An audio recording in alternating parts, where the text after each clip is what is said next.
I'm ready when everybody else is. We can go if we want.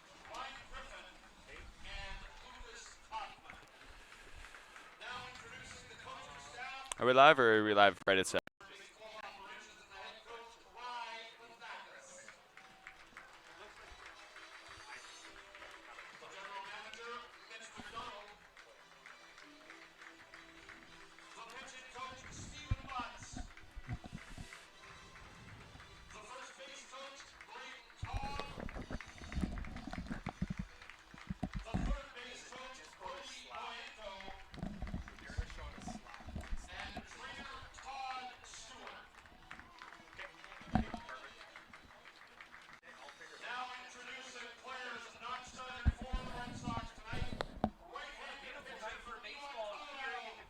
We good?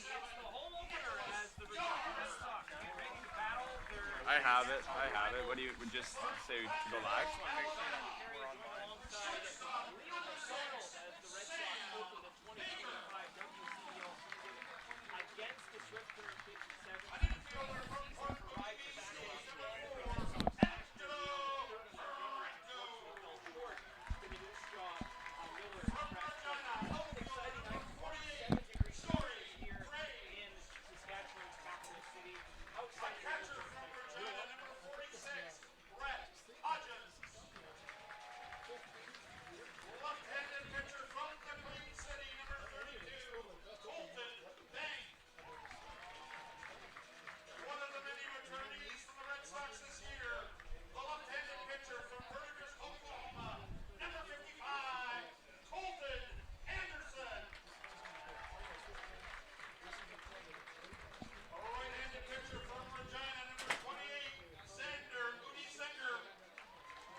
The lines are painted and the grass is cut here in Regina as we welcome you inside the ballpark here at Curry Field for the 2025 Western Canadian Baseball League season.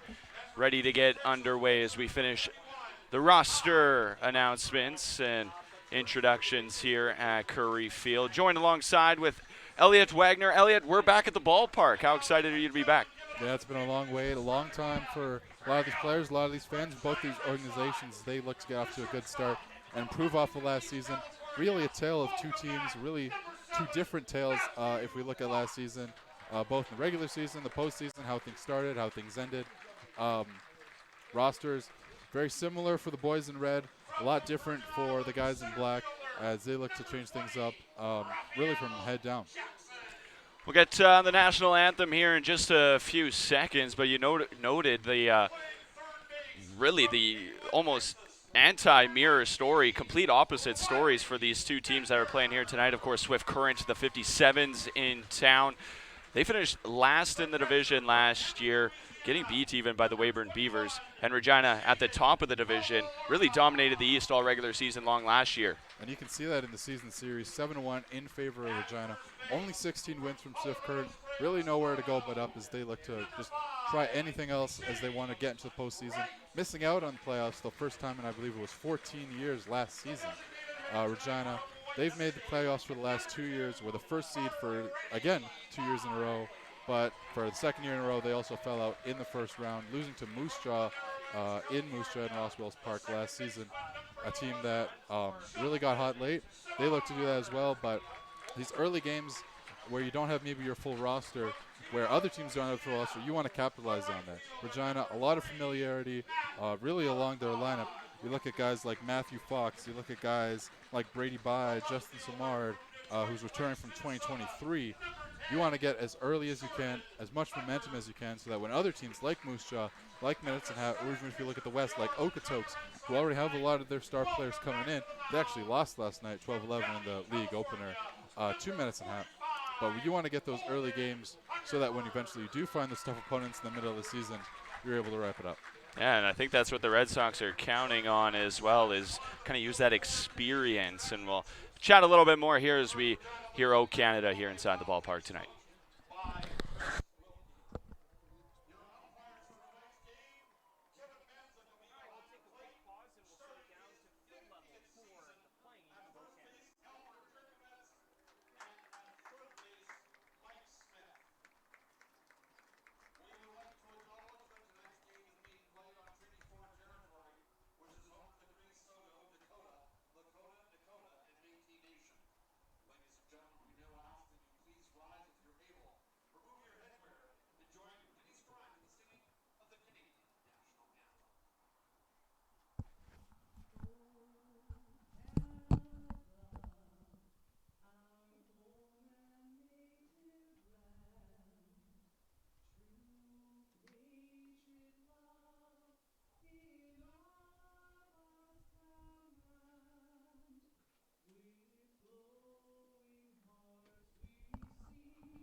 All right, getting ready here at Curry Field as we get set for the first pitch coming right away. The Red Sox led once again by Ryan Pathakos, the wily veteran in the bullpen. And tonight on the mound, he's sending the left-hander Holden Hungerford up to the mound. The Regina bullpen, or excuse me, the Regina rotation last season really held strong by their ace Colton Anderson. He's not getting the call tonight. Instead, it will be Hungerford. He was very sustainable last season. Excuse me for 1 second. He was left-hander from California. Last season, 2 for 2 with 33 strikeouts, a 4.25 ERA over 42 and 1/3 innings. Very impressive stats from a guy who was looked at as a second or third choice guy coming from that rotation. So, Regina showing a lot of confidence in the young man. And as we mentioned, a number of returnees, Regina bringing 15 guys back from last year's roster. Now, a lot of those players also not with the team yet as they finish out their collegiate seasons. But Holden, one of those players, and some of that experience that both the Red Sox and Ryan Pathakos in the bullpen hoping to rely on, especially early in the season, to kind of get the season started. Absolutely. It is worth noting only one returning catcher, and that is Brady Bai. He's often used as a designated hitter as well as a utility man, so don't expect him to get too many starts at catcher. But that pitcher-catcher relationship is something that's going to be established here early. It's been established throughout the entire offseason. It's been established through the scouting process and this roster construction by the entire team. And we'll like to see how that kind of goes on throughout this game for both sides, so keep that trend in mind as we continue. As for the lineup for the Swift Current 57s, we'll duel it out with Holden Hungerford on the mound.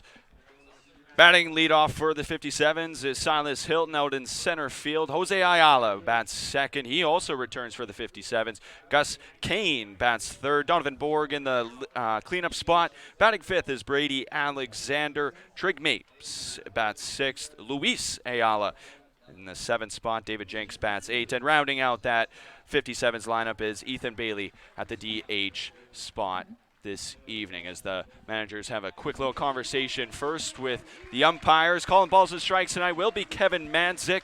Elmer Jerkovich is over at first base, making his first game of his 50th season in the Western Canadian Baseball League in blue.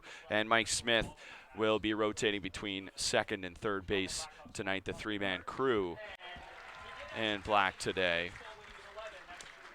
So we see the Red Sox celebrate the Regina Pack Canadians under 18 male AAA team. They went on to win the TELUS Cup this year, an absolutely stellar season for the Pack Canadians. Saw Maddox Schultz throw out a first pitch there. Schultz going number 1 overall in the Western Hockey League draft to the hometown Regina Pats. Didn't apply for exceptional status, so he will play about 34 games next year, but very bright future ahead for that young man here in Regina. Already a local legend almost. Yeah, Pat's looking to rebound, or excuse me, to rebuild, and he's going to be a definite key part of that as they head into these next couple of years. Quite the opposite for Regina. They're in win now mode as we see a lot of seniors, a lot of sophomores, a lot of juniors as they try to focus on experience, try to focus on skill as they head into this big 2025 season, which is really boom or bust if you look at it. So Holden Hungerford warming up here and on the mound. Near capacity crowd. I wouldn't say it's a sellout just yet based on what I'm seeing in seats, bums in seats, but a really solid night. Where else would you rather be on a May evening in Regina than right here at Curry Field?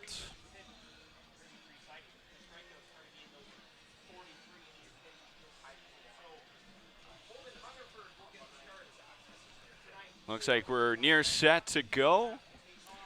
Also got to welcome in, thank you to IKS Media in cooperation with Flow Sports on FloCollege Baseball, joining the WCBL, bringing you all the games anywhere you may want to watch your favorite team, your favorite player maybe, throughout this WCBL season.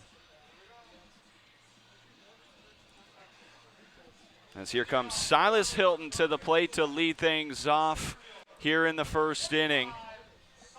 Getting underway a little bit later than scheduled, the 7:05 scheduled first pitch. Instead, we'll get it at just after 7:11 here on a Thursday night. And the 2025 WCBL season is underway with the ball out of Holden Hungerford.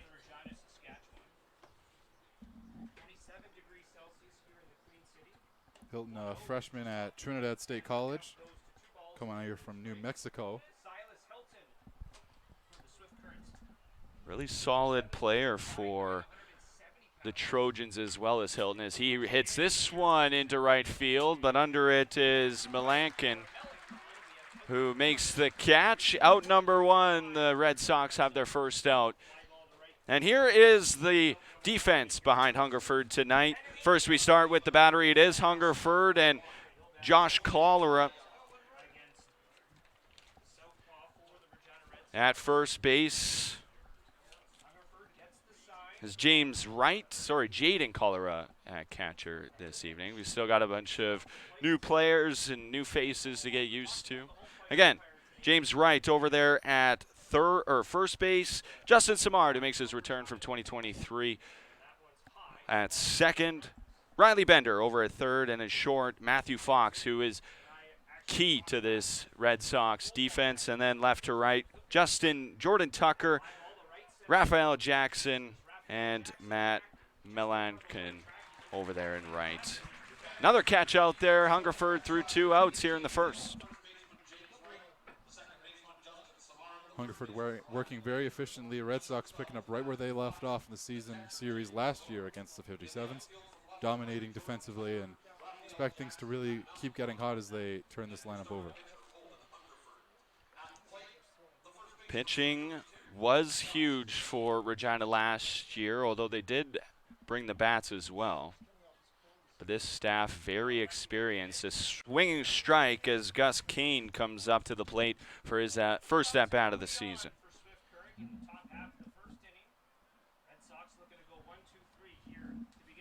0-1 count from Hungerford. Here's the pitch. Called the ball out of Kevin Manzik. Moves the count to 1-1.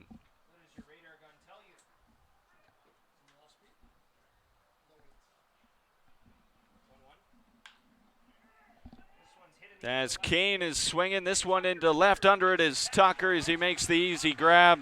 1-2-3 inning here for the Red Sox in the first. We'll take a short break here and introduce you to the 2025 Regina Red Sox in just a moment. We'll be right back.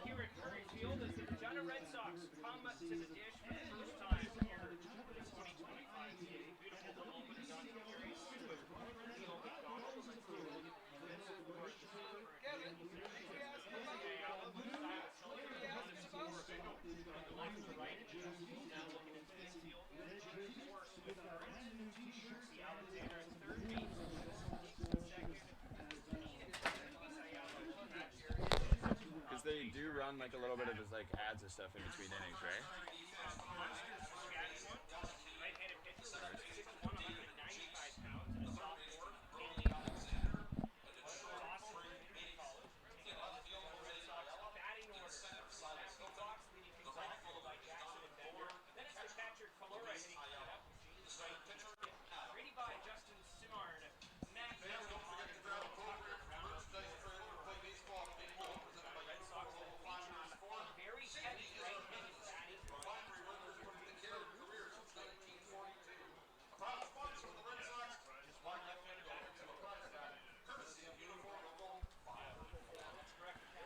Back here, bottom of the first inning, Regina coming to the play. We'll get to the lineup in just a minute, but first, Adam Corte on the mound, the right-hander out of Dawson Community College on the mound tonight for the 57s.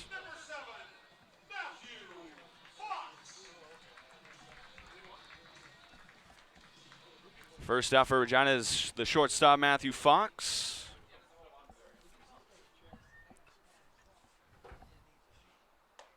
Corte throws a first pitch strike in there. Fox taken all the way. Corte, returning player for the 57s, went 3-5 last year, 5.62 ERA with 49 strikeouts. As Fox swinging hard, but it's down the left field line and foul. As he falls behind in the count 0-2. Fox, also a returning player last season for the Red Sox, batting .349 as a two-way guy, but definitely more of an infield specialist. As he goes down swinging here, first out of the ball game for Adam Corte.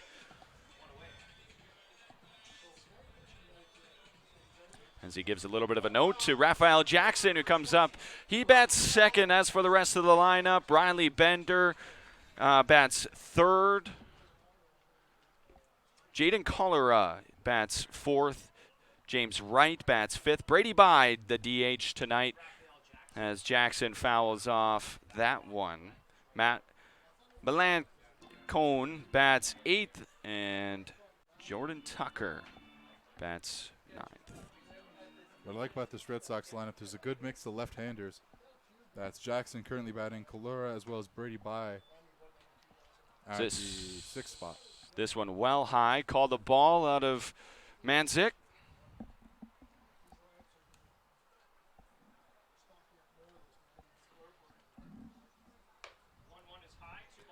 One count is high outside the zone. Moves the count to 2-1 as Jackson moves ahead in the count. Another ball there. Jackson out of Point University, a senior from the Virgin Islands. Played in 48 games last year, batted .351 with the Hawks. That one in there and moves the count full. He thought it was a little low.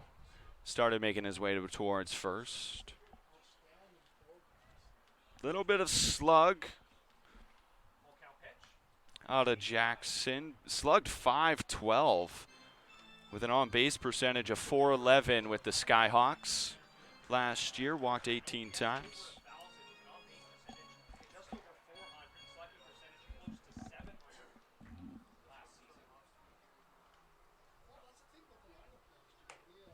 This one well outside as Jackson takes the walk and he'll move to first. Bringing Riley Bender to the plate. Right-handed hitter.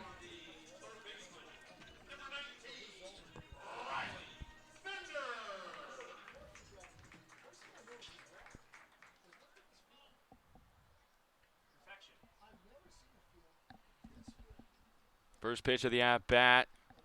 Bender swinging foul. Out of play behind us even.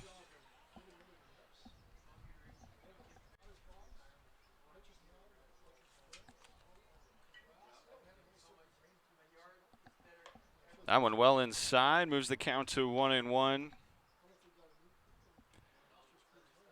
Bender out of Mary Hardin Baylor University. Out of Kingwood, Texas. This one popped high over towards the first base dugout. Kane watches it go off the dugout roof. Fouled. 1-2 the count now for Bender. It's really interesting the way that Rye Pathgos really manufactured this lineup with a lot of the newer guys towards the top of the lineup with Jackson, Bender, Cholera, and Wright following after. Trying to get a feel for these guys. Knowing that Fox is a great leadoff man last year, you can really expect him to nail down that spot as the 1-2 pitch out of Corte. Bender makes contact, but it's off the glove of Jinx. Jackson goes to third. They'll hold him up. Runners on the corners here with one away, and the Red Sox press in. We'll see what they score that one. Jinx trying to make a play towards the inside of his body, trying to reach out with that right hand.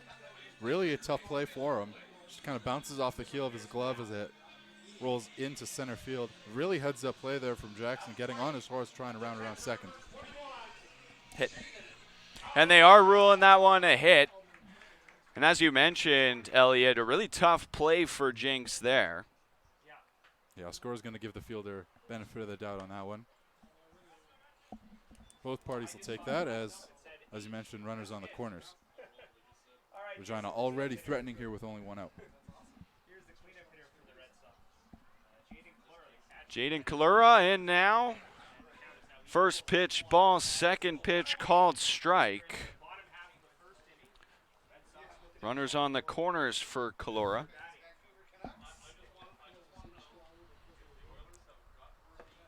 As Corte in some trouble early. Infield playing somewhat in. They were playing towards the outfield grass earlier, in the earlier at-bats, I should say. Now you're seeing Alexander playing towards the infield side, and the middle infield. This one's inside, and that one hits Kalura.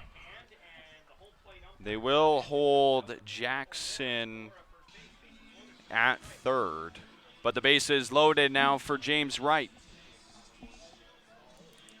Corte was trying to work the inside there on Kalura, trying not to allow anything in the outfield, sacrificing any kind of run, just trying to force some kind of a pop-up towards the infield perhaps, but played too close for comfort and ends up hitting him right in the arm. And after the first batter struck out, Matthew Fox, Corte really in some trouble here. Bases loaded. Wright springing, first one, double play ball. Jinx to first in time as they get out of the jam. The 6-4-3 double play ends the inning. And Corte leaves the score 0-0. We'll be right back for the second inning here on Flow Sports. Thanks for joining us.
Welcome back to Regina, Saskatchewan, inside Curry Field. 0-0 ball game through one inning.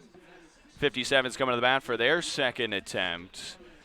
But man, Elliot, the Red Sox just left two men on base and an inning-ending double play where they could have put a big number on the board. Yeah, Red Sox were really threatening. It looked like Adam Corte was going to be in a lot of trouble. He gets bailed out by his infield, who really kind of put him in a tough place to begin with, allowing the first runner, Riley Bender, to reach. Got a really good turn from Jinx over to first, or excuse me, over to second, then over to first. They'll turn things over to the offense and look to improve things.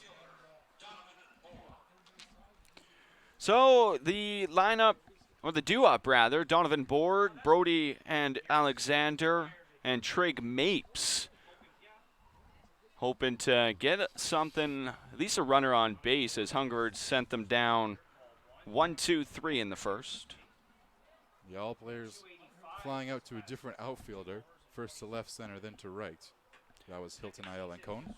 This one's hit hard into left, but foul.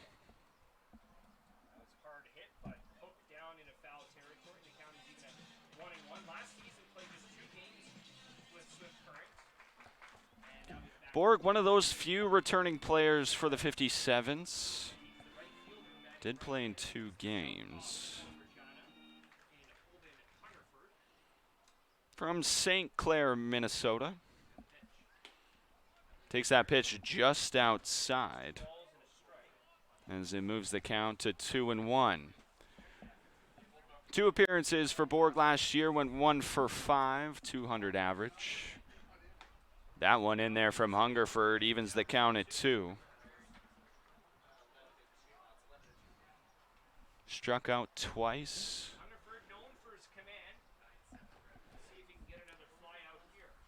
2-2 pitch from Hungerford. Gets Borg swinging out number 1 here in the second. Yeah, really fantastic off speed as Hungerford really worked the fastball high and away, then tried to go low. Now he hits the changeup right down the pipe, able to get the swing and miss. That's a big play for Hungerford as he looks to work efficiently. That brings Brody Alexander to the plate. We talked about some of the Regina Red Sox returning players. Well, Brody, this is his 3rd season in Swift Current. Takes a first pitch ball inside. Last season, 35 games, 29 for 114 at bats.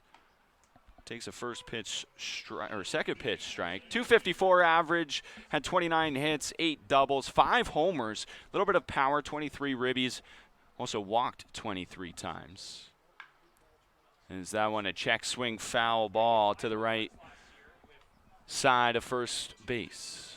Yeah, he's been a real bright spot for the Swift Current 57's team. No matter if they're doing well, if they're struggling in a game in the season, he has really been a player to look out for no matter who you're playing against. And that is why he's in the number 5 spot. Check swing there. Did not go around, says Mike Smith over there at third. Moves the count to 2-2.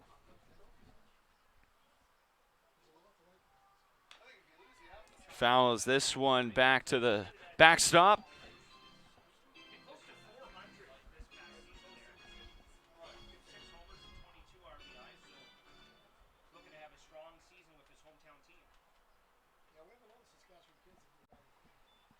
This one also outside. That moves the count full. Hungerford, he understands the danger that Alexander can bring. Even with none on, even with 1 out in the middle of an inning, he can really make anything happen for whether it's at the start of the game or bats are going cold. Got him swinging strikeout number 2 for Hungerford on the mound. 5 up, 5 down for the lefty. And that's just a beautiful changeup. Just catches Alexander after throwing the low fastballs. He's able once again to show the changeup and able to get another man swinging. And that brings Trig Mapes up to the plate, the Trinidad State redshirt freshman. First pitch from Hungerford this at-bat is outside. Easy ball for Kevin Manzik to call. Mapes is the one who turned that double play to end the bottom of the first. That one also outside as Hungerford works Mapes away. Mapes last season at Trinidad, 47 games, batted .237, 31 hits, 4 home runs, 17 driven in, an on-base percentage of .366 as well.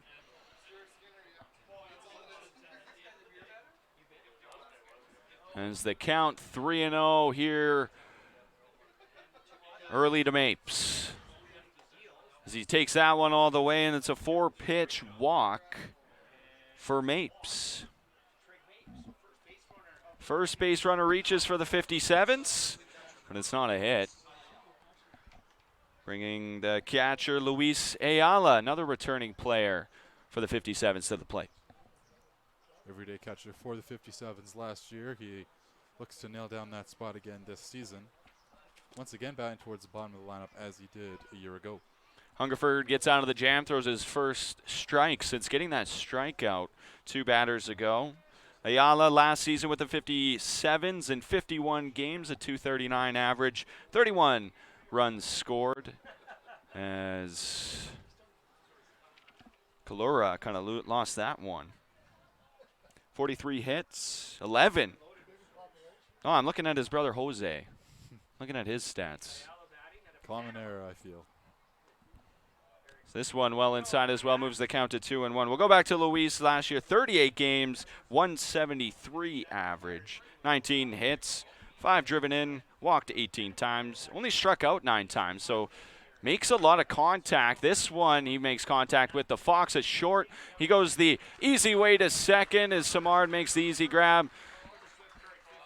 No hits for Holden Hungerford against, and it remains 0-0. Bottom half coming up here in Regina. Stay with us. We'll be right back on Flow Sports.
Back inside Curry Field, Swift Current 57s in town, visiting the Regina Red Sox on a 27-degree evening in May in Regina. Slight breeze, which I think, knowing Regina, you'll take the breeze if you get the warmth, especially at this time of year. But what a beautiful night at the ballpark here. Yeah, you couldn't really ask for a better way to start the season. Barely a cloud in the sky. The grass looks honestly way better than it did ever last season. Maybe it's the start of the year, maybe it's those feelings that we're kind of getting, but it looks fantastic. Players trying to get to a good start as we head into the bottom of the second. It's going to be Brady Bye, the hometown kid, leading off. Wind blowing in slightly from left field. I think it's a little tougher to hit it opposite. But Red Sox coming up for their second attempt. They got Brady Bye, Justin Simard, and Matt Melancone up to bat the do-up. As Bye takes the first pitch low. Brady Bye, the Regina product.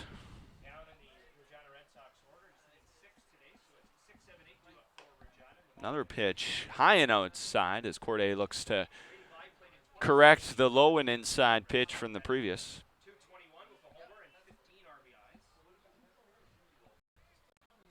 By his third season with Regina. Plays a lot of catcher. He'll DH tonight, though. Yeah, Bye. He's a really good story for this Regina product. Was an affiliate in 2022 from Martin. As he takes a 4-pitch walk. First batter on for the Red Sox here in the second. Bringing Justin Simard to the plate. Makes his return to Regina after last year playing in the Prospect Summer League. He was real solid for Regina back in 2023. 51 games played, the majority at second base. Batted just under 1 for 3 at .332. That's a pretty good average as he takes a first pitch strike in there. 68 hits, 29 runs scored, 10 RBIs, and was 10 for 14 stolen bases. Would walk 12 times as well. As this one's hit hard into left field. That's the first hit of the ball game. Sorry, second hit of the ball game. First hard hit. This is a great eye by Justin Simard, able to get a great barrel on this ball. Lines it into left field. Was thinking about extra bases. Good cutoff there from the left fielder, Borg. And the Red Sox are threatening again, this time with none out. Yeah, really so looking to flip this lineup over. A runner in scoring position once again. See if they can do anything with it. That brings Matt Melancone to the plate. This one also hit hard. First pitch swinging on his way back is Ayala, and he makes the grab. As that one was hit hard, and Jose made that one look easy.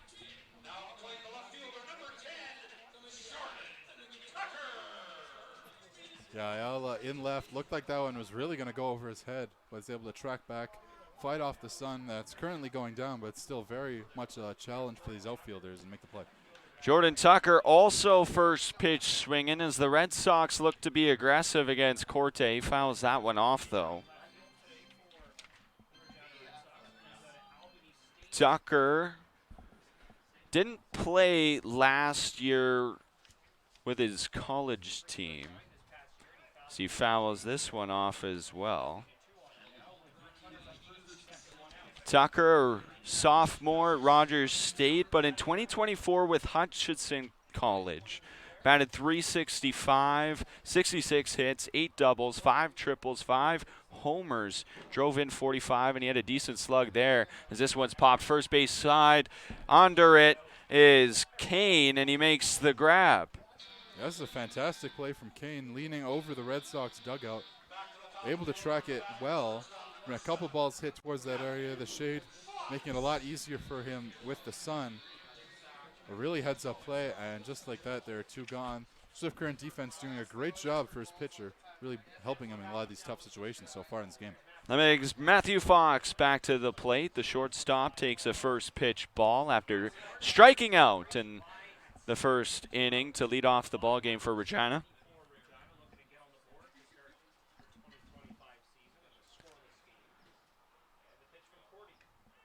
Well outside. I had a chance to talk with Matthew earlier this week. He said he's going to focus a little bit more on fielding and hitting this year. He's not going to pitch as much, if at all. Up in a 2-0 count, takes a third pitch strike, moves the count to 2-1. Yeah, that's really a good decision. You look at this Red Sox pitching lineup, from bullpen to rotation, it's really loaded. There would just be no place for him. He's really much more valuable as an everyday shortstop, top of the lineup guy. Can maybe nab a couple of bases. He can try to hustle around first if he gets a ball to the wall. He's really a great contributor, and I feel like his value as a player would be lost coming out of the pen. 2-2 count, 2 outs out of Corte as Fox stays alive here, fouls it off.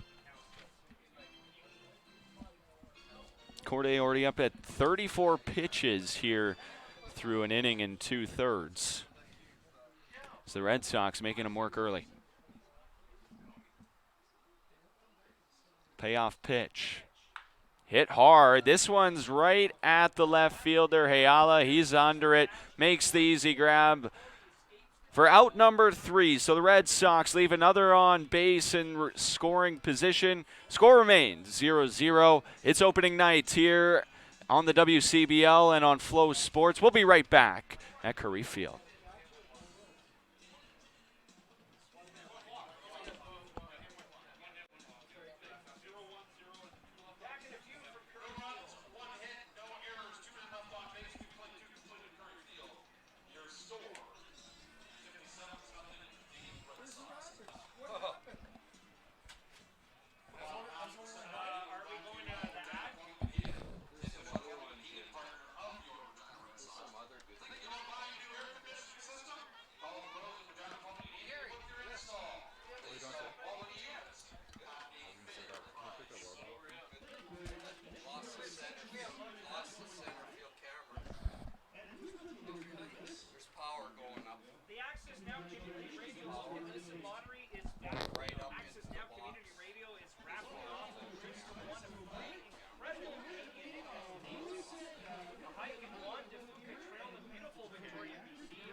Back here on Flow Sports in partnership with IKS Media, the WCBL.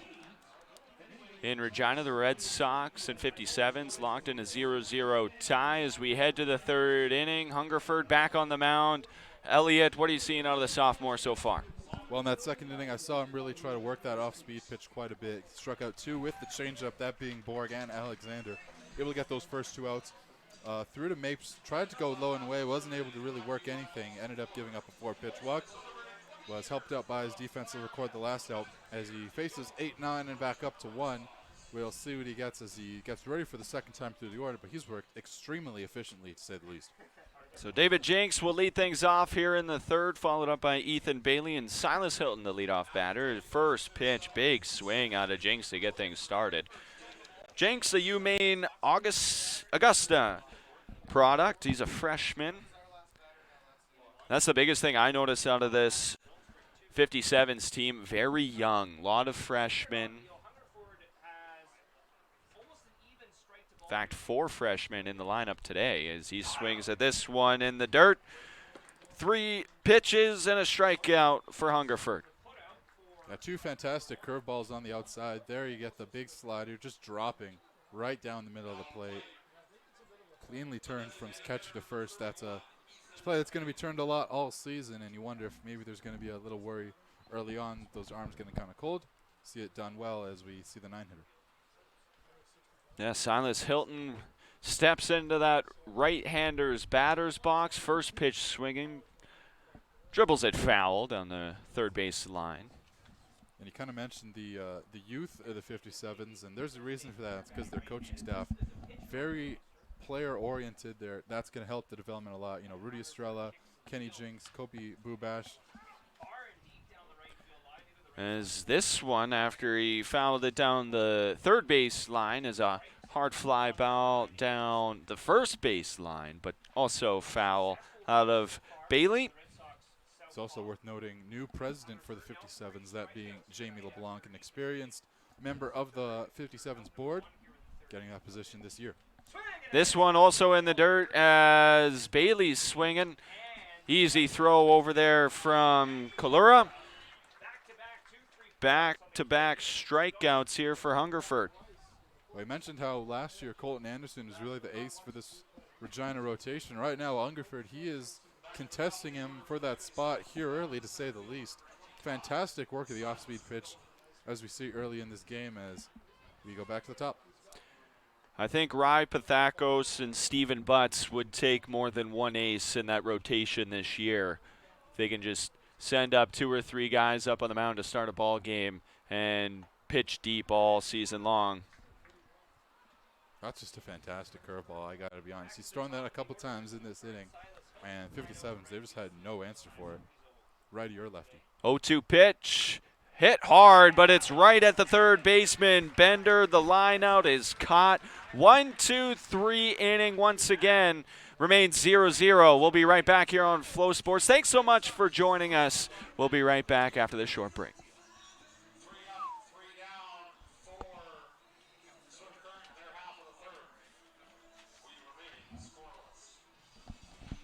Man, 1 strike away from a immaculate inning.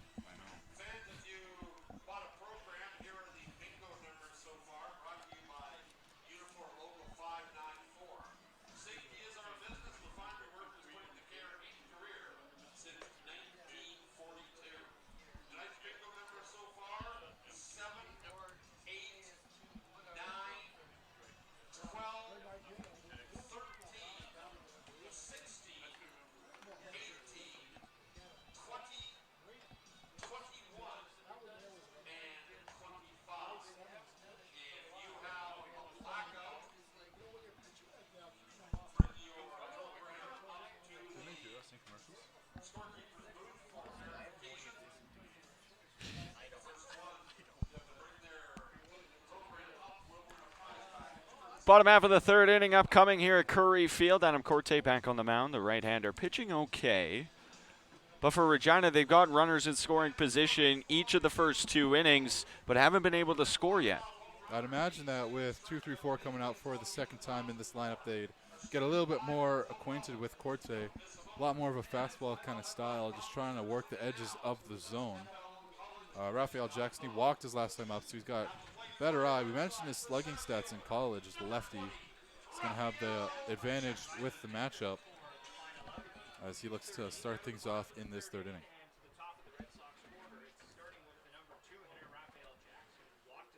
First pitch of the inning out of Corte. First pitch swinging out of Jackson. This one's hit high and into right field. Under it is Borg easily. 1 pitch, 1 out for Corte here. Really aggressive from the center field. Jackson just trying to get under that one. He got good contact on it. Got it till about mid-right field, but Smart play from Borg, just able to fight off the sun that's, again, going down more and more as the shade works in from the right field foul pole in towards the rest of the field. That brings Riley Bender, who's also first pitch swinging here. Seems the Red Sox have been very aggressive early in the count, and then maybe, once they've seen a couple pitches, they actually kind of lay off a little bit. Yeah, it's establishing an at-bat for sure. As Bender swinging here as well. This one's popped up first base side, but it'll get into the seats. Bender ended up singling on a hard-hit ground ball that just couldn't quite get fielded by the second baseman, Jinx. Then he was left on base in the first inning. Down 0-2, 2 pitches into this count. This one high and in as Corte works the at-bat a little bit. Brushes him off a little.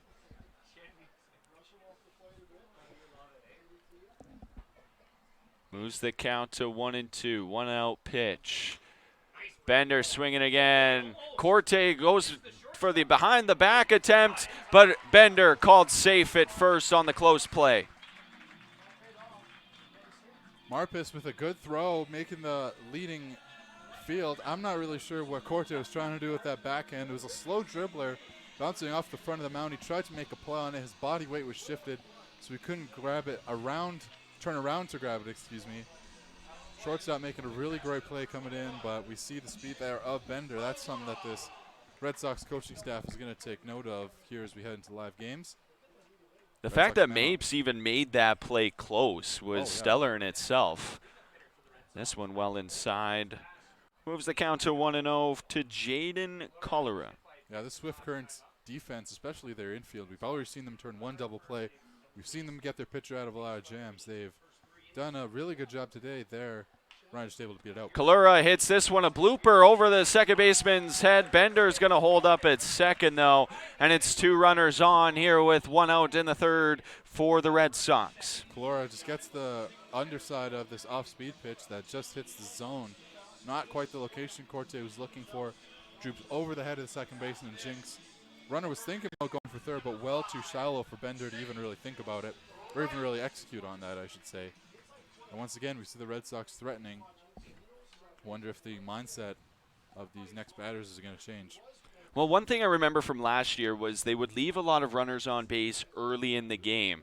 Now, if they could find a way later on in the game to score those runs, the runs would pile up. But if they kind of hit a wall, that would almost hurt their offense, was continually leaving guys on base. And once they finally would break through, then the floodgates would open. Yeah, it's that breakthrough that is the contingent, and we saw that later on in the season. We saw that in the playoffs against Moose Jaw. That didn't come around. They worked really well at the start, weren't able to get the offense going late, and that's something that maybe head coach Ry Pathkos is looking to switch things up, but right now he's kind of seeing some of the same. This one hit hard by right. It's right into center as Hilton barely had to move for that one. That'll send the runners back 2 away.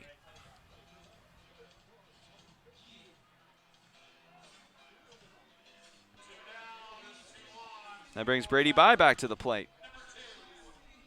Nope. Yeah, I was mentioning now Bye. He's really the shining star when it comes to a developmental player in this Regina Red Sox system. Came into the team from the best baseball high school academy in the city in Martin Collegiate as an affiliate player.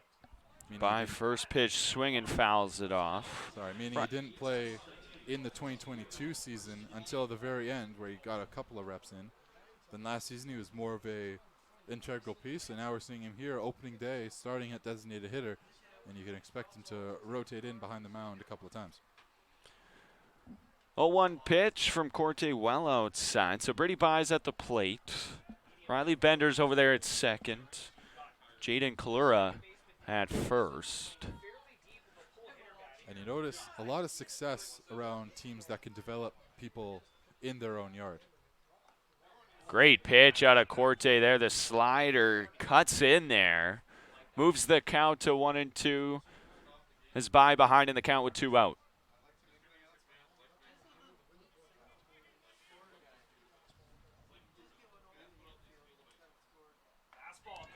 And By goes down swinging here as the Red Sox leave another 2 on base. Score remains 0-0 as Corte works out of the jam once again. We'll be right back. 4th inning coming up here on Flow Sports.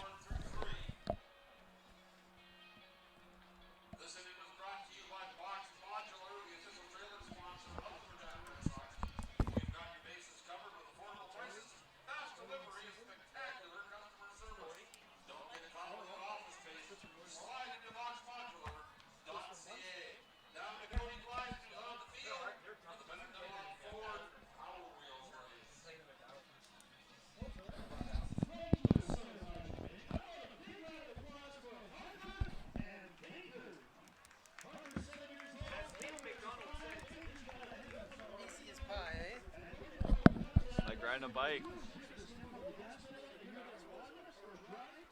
You keep the 3 up, 3 down innings. Do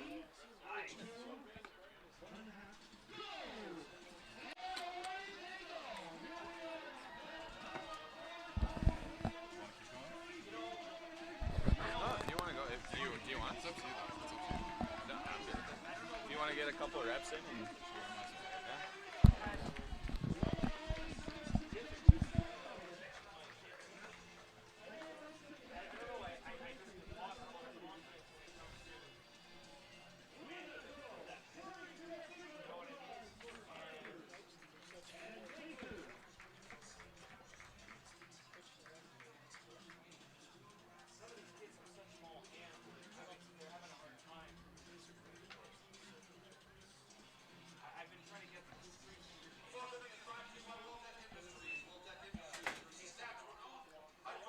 Back here at Curry Field, Hungerford getting ready for another inning of work starting from the mound for the Regina Red Sox. Very efficient first 3 innings for the young man. No hits so far given up. The 1 walk back in the second, as well as a fielder's choice to end it from Luis Ayala. His defense made a lot of great plays in the outfield as well as in the infield, as he will face Jose Ayala, Gus Cohn, and Borg to be due up here in the top of the 4th. Ayala, the senior at Grace College, 340 average there this past season. First pitch from Hungerford in the at-bat is inside, lefty on righty matchup. 1-0.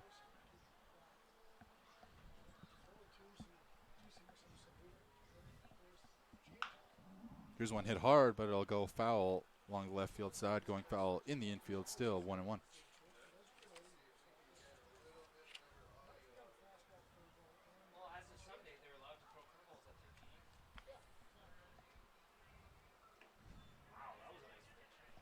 It was a great pitch that will be called for strike 2. 1-2 the count. Hungerford doing a really good job at working in versus out, up versus down. Mixing it up. This one's grounded fair, but it'll hit off the third baseman's Bender's heel of his glove. And that'll mean Ayala will stroll into first base easily. And the no-hit bit is erased. No, to me that's an error. That hits Bender right in the glove, hit hard, yes. We're awaiting the scoring decision.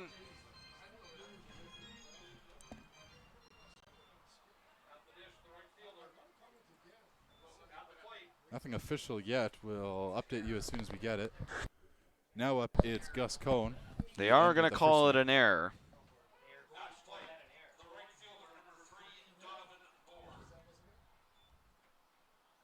So my apologies, it will be an error.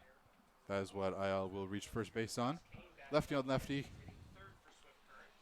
To me, that's the right decision. I mean, Bender was right there the whole way. Hit hard, yes.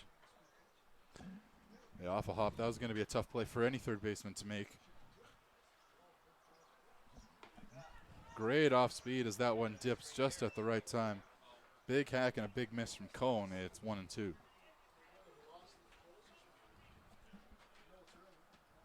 Other than the walk by Hungerford in the second, really the first real chance for Swift Current to get something going here.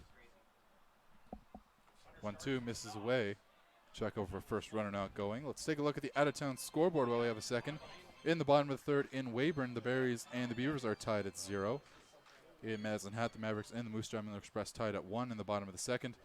And in Sylvan Lake, the Energy City Cactus Rats in their first game New team. under the new name are up 5-0 in the top of the first. Here's one lifted into left. Tucker falling, and he makes the catch. Bit of a heart attack in that outfield from Tucker, but he's able to make the grab, hold the runner at bay, and there's one gone. Yeah, Tucker had a tough play there. The wind, you could tell kind of, it's a brand new ballpark for him. He hasn't played outfield back there, and he kind of had to try and find that one in the sky. First real fly ball, first chance for him to make a play here at Curry Field. Mentioned there was a bit of a lighter wind blowing from left center-ish. Now it's kind of coming a little bit harder. 0-1 now the count to Borg, the right fielder. Here's one hopper to short. Turns second for one, over to first, and the first baseman off the bag. So the runner will come in safely to first on the fielder's choice. Really solid fielding play by Matthew Fox. Just the veteran experience over there, although only a sophomore. Really showing off the defensive prowess, and Samar just unable to make the on-target throw over there to first. I wonder if being a two-way player kind of helps you, especially when you're playing shortstop. Here is Alexander, big hack and a big miss on that off-speed pitch that goes to the outside. Lefty on lefty, and this is really going to be the best on best in terms of this contest.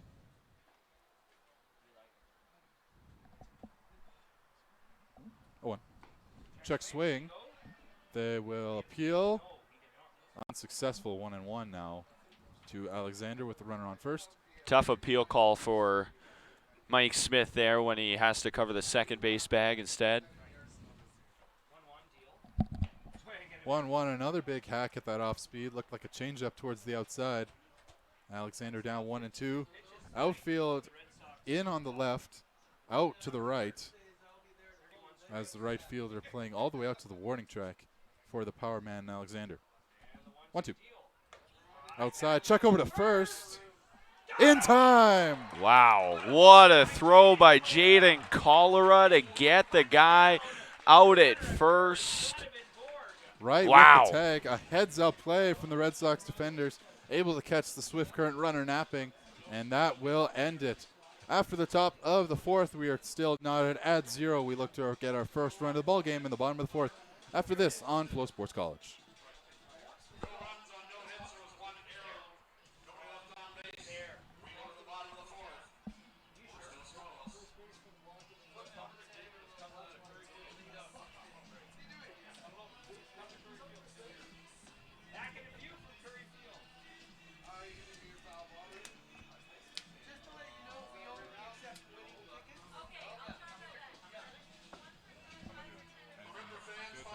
Oh, man, you're doing great.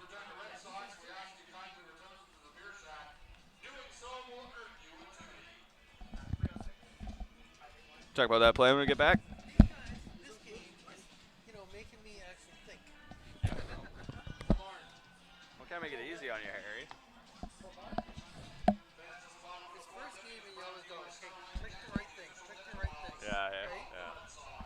So wait till we get a real complicated play. What was the one last year where we had a really complicated play? We always get a few, right? Yeah. Where you go, and sometimes it really makes you think, okay, how do I score that? Right? Inside the park, strikeout, home run. Remember that one? Where there's like 5 errors. There's a throw to first, there's a throw to second, third, and home. And I remember that. Yeah. Always things testing you, right? I know. Back at Curry for the bottom of the fourth here in the WCBL on Flow Sports. Red Sox and 57, still scoreless. Red Sox really dominating this game as we head into the 7-8-9 hitters for the home side. It'll be Justin Samard, who got a base hit his last time up. Dig it in. I just want to go back to that pickoff play out of Jaden Cholera. If that's the kind of defense they're going to get out of the catcher position this year, Regina, I think, is going to be really solid on when they're not at the plate. What's going to happen now is they got to get a couple runs across. Jackson Allen East, he was the catcher last season for the Regina Red Sox. Great offensively, fantastic defensively. He was able to pick off a lot of runners at first as well as catching some guys at second. So that was a big hole to fill, and looks like the Red Sox have done just that with their new man.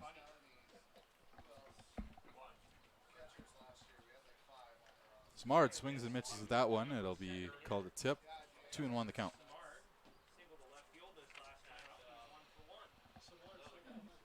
The Red Sox missing a few players, 5 of them playing for LSU Shreveport, the Pilots, who are 2 wins away from a national championship in the NIIA. Undefeated, 58-0. Wow, that is certainly a story. And those players, they're going to be of high value coming into the WCBL for their squads later in the summer. This one's popped up into shallow right. Right fielder Borg calling it. He gets priority and he gets the grab. 1 out.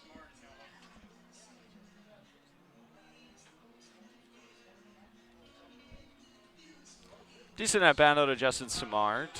Nothing to complain about. You still trying to find the contact in their first game situation since getting with the team. Now it's Matt Melanson. He popped out to left his last time up. Looks at a fastball high and outside, but it'll be called for a strike on the outer corner.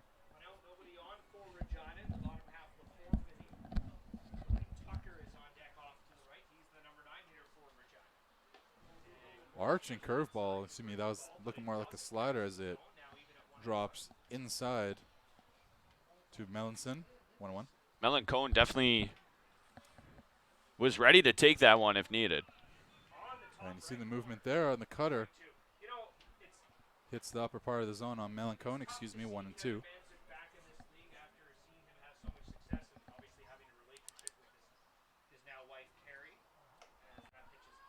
That one away as they look to work the upper part of the plate. 2-2.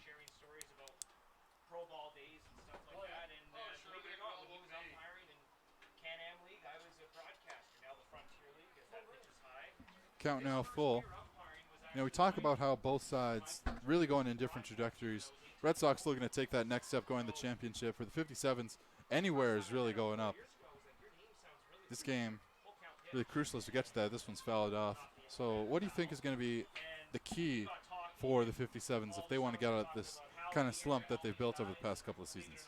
Well, it's not even past couple of seasons. It was really just last year. They missed the playoffs for the first time in 14 years, really since the formation. Oh, this one's hit hard and left. This one's hit way deep by Melanson going towards the wall, but the catch is going to be made by Ayala just shy of the warning track, right at the 343 side, and that'll be the second out of the game. Bit of hope being risen here at Kirkfield. This would look to have our first run of the game, but it is not to be. That was probably the hardest hit ball so far tonight, for sure. Definitely. But no, going back to the 57s, just they have a young team, and hopefully just a fresh set of eyes. They have a handful of guys who are returning, but just maybe continue to see that development. You bring in some guys who really did have successful college seasons despite their youth. Many of them getting in to see games. So. This is Jordan Tucker. He sends this one in between third and short. That's going to be in for a 2-out single, and the inning continues. Now on the flip side for Regina, as they flip the order, this will be Matthew Fox digging in for his third at bat. For the Red Sox, past 2 seasons, great regular seasons, finishing at the top, if not near the top of the conference in the past couple seasons. But it's that first series in the playoffs. It was to the Mets and Mavericks. Last year it was to the Moose Jaw Miller Express. What are they going to have to do if they want to find that postseason success and really prove that they are a championship-worthy franchise? Well, actually digging into it, since the return of the pandemic, 3 straight sweeps. And then if you go back to 2019, they were swept in the championship final. So 4 straight series sweeps of the Regina Red Sox where they haven't been able to find a win in the playoffs. So really it's just you got to win in the playoffs. You have successful regular seasons. And then talking with Ry Pathakos a little bit earlier this week as well, getting the chance, he said having 15 guys come back from that team last year, they did so well, but they kind of left the season with a bad taste in their mouths. So using that almost as motivation to, hey, we got to take that next step. We had a team that could have won a championship last year. We had all the pieces. A lot of those pieces are coming back. Why can't we do it again? Yeah, reloading with, in WCBL terms, higher end talent, a lot more juniors, a lot more seniors, as they look to get that elusive championship. This one's popped up on the infield. Third baseman will make the play, and that'll be the end of the inning. So the Red Sox still without a run, but still threatening as we head to the 5th inning. Bottom of the 4th, over 0-0 between Swift Current and Regina here on Flow Sports.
Over midway through this contest in the opening weekend on the WCBL, on Flow Sports College, Red Sox and 57s renewing inter-provincial rivalries, mostly dominated by the guys in red.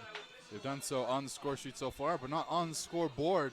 Still 0-0 as you get ready for the top of the 5th. It'll be Brody Alexander. He's going to pick up sort of where he left off in his last plate appearance. He was not recorded out his last time up. Said the runner got picked off, that being Borg, on a great play from Kalura. A controversial decision over at first. Nonetheless, Red Sox will take it. That wasn't low, 2-0, as Holden Hungerford working well, trying to work the off-speed lower as the lights come on here at Curry Field. Working efficiently. That was his 55th pitch of the ball game. Now coming to the mound for his 5th inning of work. Putting real solid effort in here early this season is Hungerford. Alexander hits this one into left.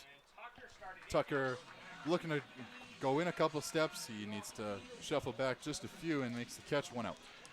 First off the bat, I thought that was going to be a little bit of a blooper out of Alexander, but it just hung up there, allowing Tucker to get under it. Makes the first out. As Hungerford continues his efficient start. Now it's Trig Mapes, the righty, lefty on righty matchup here. With one away, this one's popped up, but it'll go well out of play, foul. First pitch 0-1.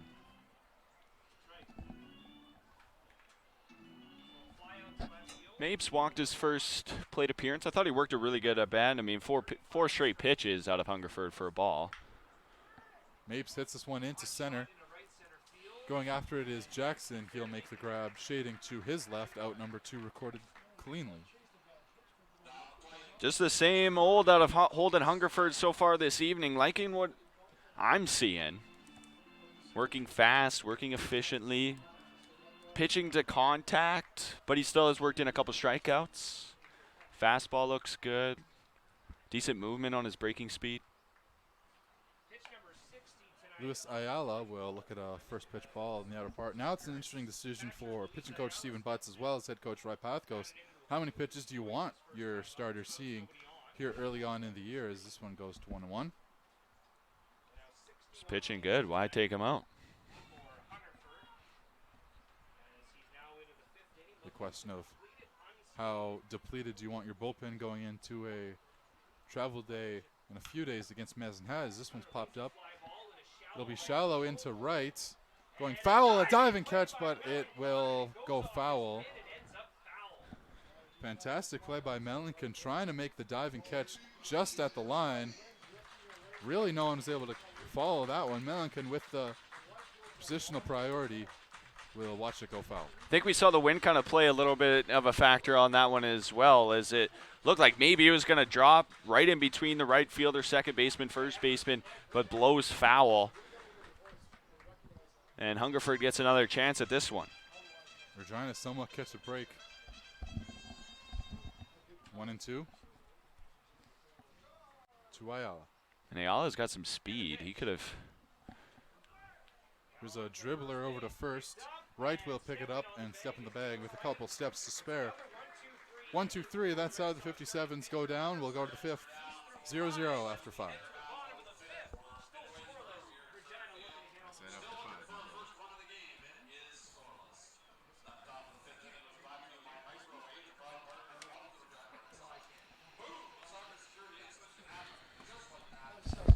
Don't say it.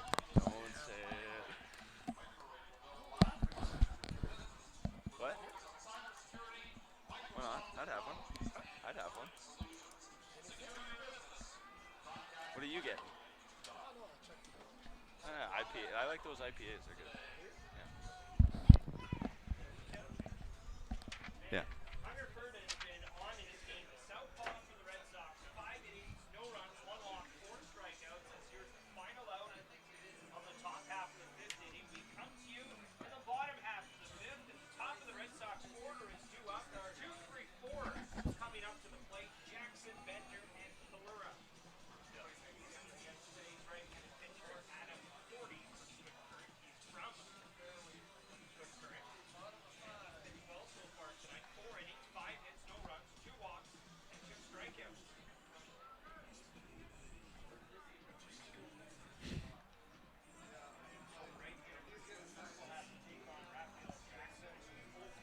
It was 3-0. Bender is 2 for 2. He is on deck off to the right, number 3. Skinner is in net.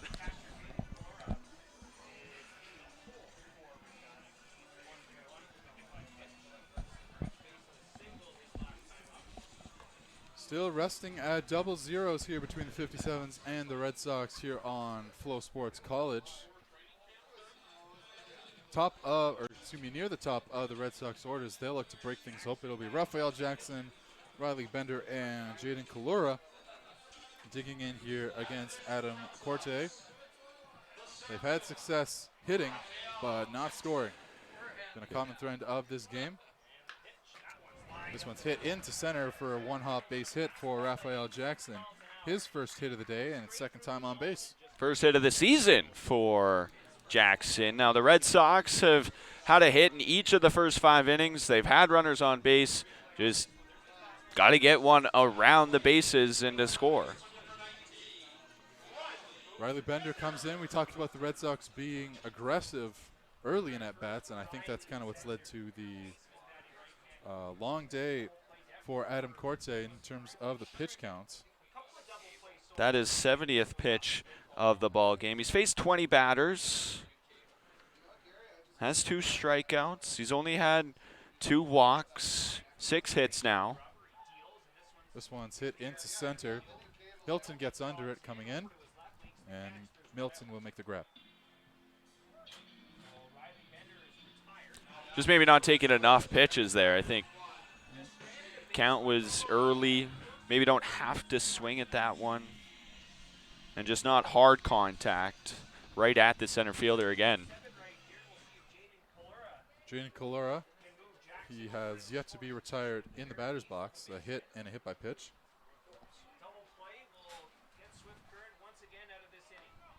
Righty on lefty, a check over at first, ball 1.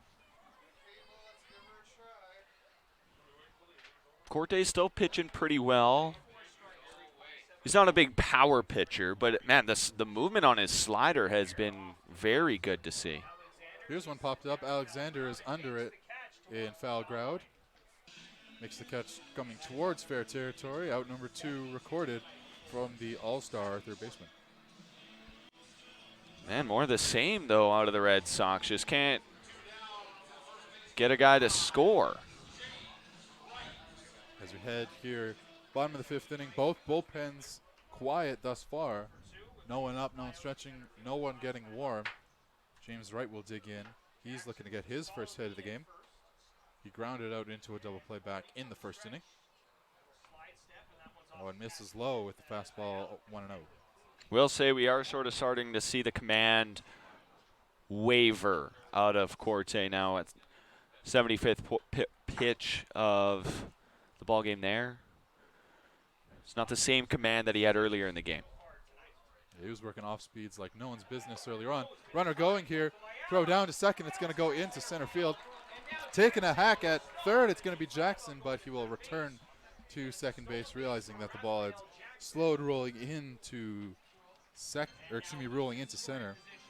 So stolen base, first of the year for the Sox, first of the year for Jackson, and another runner in scoring position for Regina. Well, when you can't get hits, you want to start to kind of manufacture something. So you got to steal a base if you can't get a hit to try and at least make something happen. So good to see Raphael Jackson make a move on the base pads. Small ball in its finest. See if the Red Sox can work it efficiently with 2 out. 2 balls, no strikes here to right. Ready on righty. Pitcher sets up inside.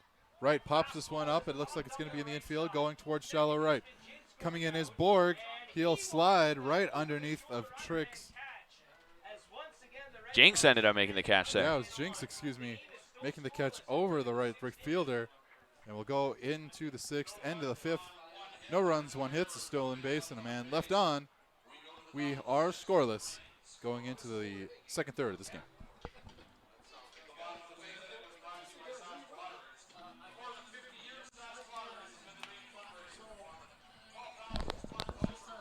Thanks, Leo.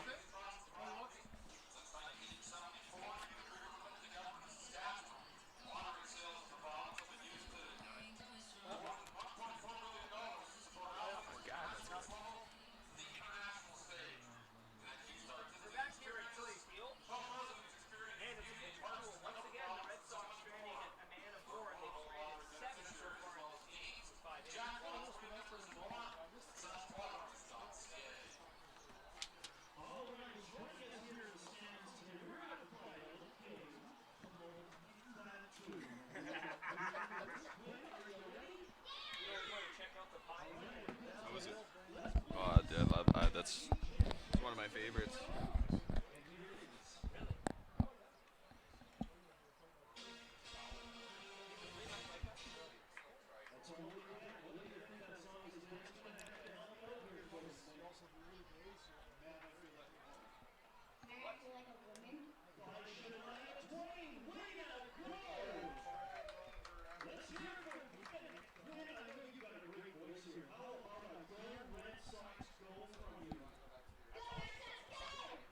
Still looking for our inaugural run of the ball game and of both of these teams this season. Welcome back to opening weekend of the Western Canadian Baseball League on FloCollege, the new home for the WCBL. We're glad to have you along, whether you're a family member, fan, or a friend of the players in this contest or throughout the season. We're glad to have you along. Story of this game, pitchers duel to say the least. Holden Hungerford working into the 6th inning with 4 strikeouts, retiring his last 4. His last 5, I should say. Here facing up against the 8-hitter David Jinx. This one's popped up into the outfield. Center fielder Jackson makes the catch, shading to his right into left center. There's one gone. Just got to keep doing a lot of the same, does Hungerford, to kind of keep her moving. Let's take a look at what's going on elsewhere around the WCBL. The Saskatchewan Berries and Weyburn Beavers locked at a 0-0 tie, similar to this game, bottom of the 5th. The Medicine Hat Mavericks up on Moose Jaw, only the bottom of the 3rd there, 5-1 the score for Medicine Hat. And the Energy City Cactus Rats up 6-0 on the Sylvan Lake Gulls as we have our first hit of the ball game for Swift Current. Ethan Bailey making a play for 3rd. Throw in! And he's out. Bailey got greedy, rounding second. A fantastic throw coming in from Jackson. A great cutoff coming in from Samard. Play over to third is in time for the second out. A fantastic defensive work from the Red Sox as Bailey thought his legs could get them there, but it could not. Again, just the defense stepping up. And yes, Hungerford gives up his first hit of the night. But stellar defense, an 8-4-5 put out. So that is the first hit of the day for the 57s. The no-hit bid is gone, but if the runner's going to get gunned down like that, Hungerford will take it any day of the week. And he just happens to get it on the Thursday. On the opening Thursday, 2-0 count here to the number one hitter, Silas Hilton. He's yet to get a hit today. Yeah, flying out and lined out in his first two plate appearances. But he does right now as this one's floated into right center. Taking a long look around second. And this one is going to be in time. So it'll be a double. A single that was stretched into double. He's able to catch the fielder sleeping. And with two gone, there's one at second. I like the aggressive play out of Hilton there. If the fielders are going to be a little lackadaisical, like, why not advance if you can? Gets a runner in scoring position for the first time for Swift Current tonight. First batter that's on base. Hungerford's been pitching out of the, or hasn't pitched out of the stretch yet tonight. Now he will. Takes a look at the stretch. This one's grounded over to third. He'll check at second, throw to first, and the threat that was there is erased in just one pitch. We'll go to the bottom of the sixth, 0-0, an exciting top of the sixth. Looking for our first run here on the WCBL opening weekend.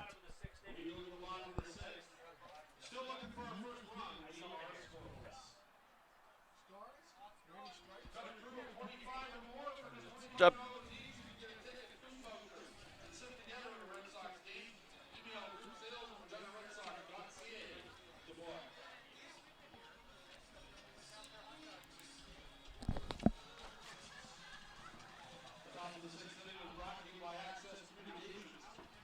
Single and an error.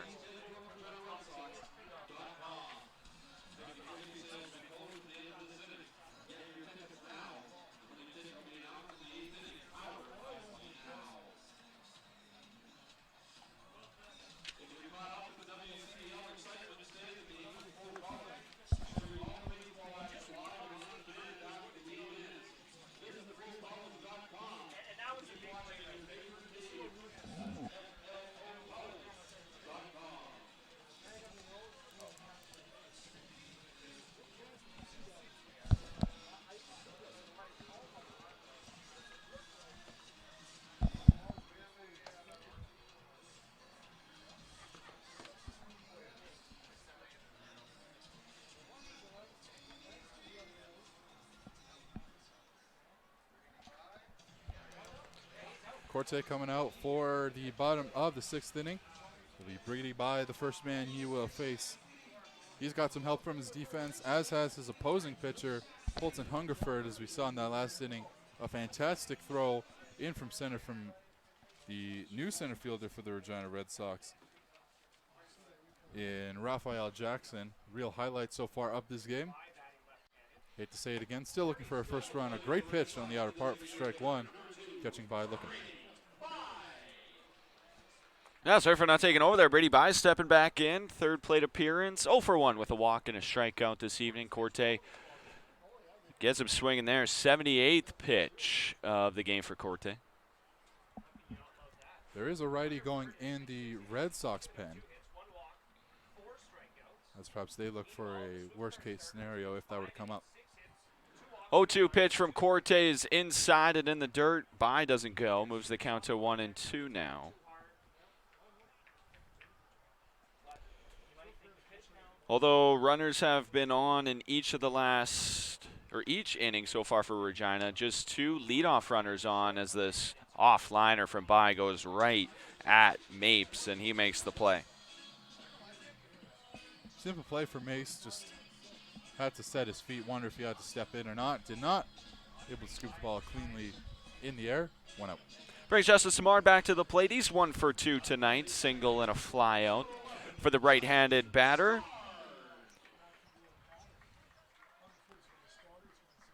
Corte up over 80 pitches now. Estrada putting a lot of confidence in his young righty. As the soft grounder over to Alexander, thrown over to Kane. 2 up, 2 down here for Regina in the 6th. And again, trend offensively for Regina, being aggressive on these pitches. Now we're starting to see Corte giving a lot of ground ball pitches that are being fielded very cleanly by his stellar infield. There, see Alexander turning it very cleanly over to first. This game moving very quick. We're less than an hour and a half through this one. And we're already in the bottom of the 6th inning. Pitch is off the plate, ball 1 with 2 outs and nobody on for Matt Melancon. He's flied out twice to left field.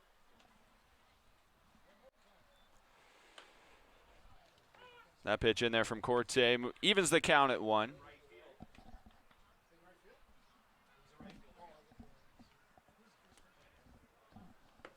Melancon. This one hit hard. That's going to split the gap. That's a base hit for the right fielder. He'll make the turn at first and then trot his way back, a base hit. Here is the Red Sox try to rally with 2 out. Great play from Ellenson, able to wait on that off-speed pitch. It drops in the zone, able to pull that one right into left center field, just gets it to drop. Now you can want to wonder if maybe that small ball effect that we saw in the end of the 5th inning will rear its head here. That brings Justin Tucker to the plate here with 2 outs. And as you mentioned, there goes Melancon to second. That one gets away, but not far enough for him to advance to third. The Red Sox 2nd stolen base in as many innings. Yeah, just as I call it, Melancon coming into third, or excuse me, coming into second. Now 2 out, obviously bunt, sac fly, those are all off the table, but just getting that runner in scoring position, making it a little bit harder for the pitcher, knowing that there's a runner behind him. For the fielders, knowing that there's a player in scoring position, makes things a little bit tougher for the defenders. Well, and for Melancon, showing off the speed there, he probably scores on a base hit. Unless it's maybe hit right at the left fielder.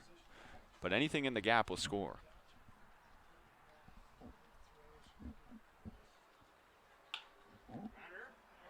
That's fair. As Tucker gets a base hit. Melancon will round third. Tucker going to second. The play, not in time. It's a 2-base double and an RBI as the Red Sox take the lead here in the bottom of the 6th. Fantastic play from the 9-hitter Tucker, able to pull this one just by the third base bag. Alexander, who's been on his game tonight, just past his glove into left. There was a play at second, not in time, and the Red Sox are on the board. They look to keep the momentum going. As 57's manager, Rudy Estrella, he's got some words to say to the WCBL umpiring crew here in Regina. I think specifically for Kevin Manzik, who had to make that call with no help on the third base line, calling it fair right away. And I mean, Manzik, he's got the experience. He's worked pro ball. And there's no way he's going to take anything like that from a manager in this league. And not this early in the season either. It looked like that ball just took a one hop right by the third base bag. Looked like it did go fair, going into left. That one fouled off by Fox to the backstop. Moves the count to 0-2. Be interesting to see, you know, when a Jackson Searing gets back into the lineup, what Ryan Patakos does. If Matthew Fox stays as the leadoff hitter, move everybody down one. We know Jackson has quite a bit of power. Yeah, he did play towards the top of the lineup last season. He was usually the number 4 hitter. Yeah, around that 3-4, depending on the day. Fox, you mentioned him nailing down that leadoff spot as he did last season, so imagine that's not going to change. Real familiar look for Pathakos. So the speed so far in this inning paying off for Regina as they finally break through on the scoreboard. Now lead 1-0. They've left tons of batters on base already so far. Hoping to score another one as Fox fouls this one to the parking lot. Fox doing a good job just getting this pitch count up. Trying to wait on perhaps some kind of command slip from the starter. Get something in the zone, drive it to left. Bullpen still quiet for Swift Current. Yeah, odd considering Corte's at 92 pitches now. Maybe I was thinking there would be a little bit of movement as Fox hits this one hard towards the second baseman, but it goes underneath the glove. That'll bring around Tucker to score at the plate. Not in time as the Red Sox put another on the board. It's now 2-0 Regina. This looked like it was going to be a pretty simple play for Jinx, shading to his left, but it just goes right underneath his glove and into right field. A really heads-up base running play from Jordan Tucker. Taking it around third as Rudy Estrella is going to come out and talk to his starter. A long walk to the mound. 93 pitches for Corte right now. Guys, looks like we are going to get a change. So we'll take a short break here as the new pitcher warms up. We'll introduce you to him in just a minute here on Flow Sports College Baseball. Back in a moment.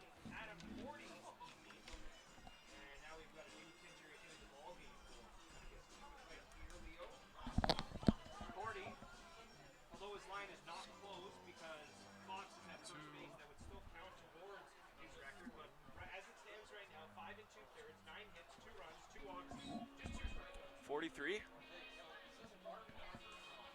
4-0? Hunter Mark.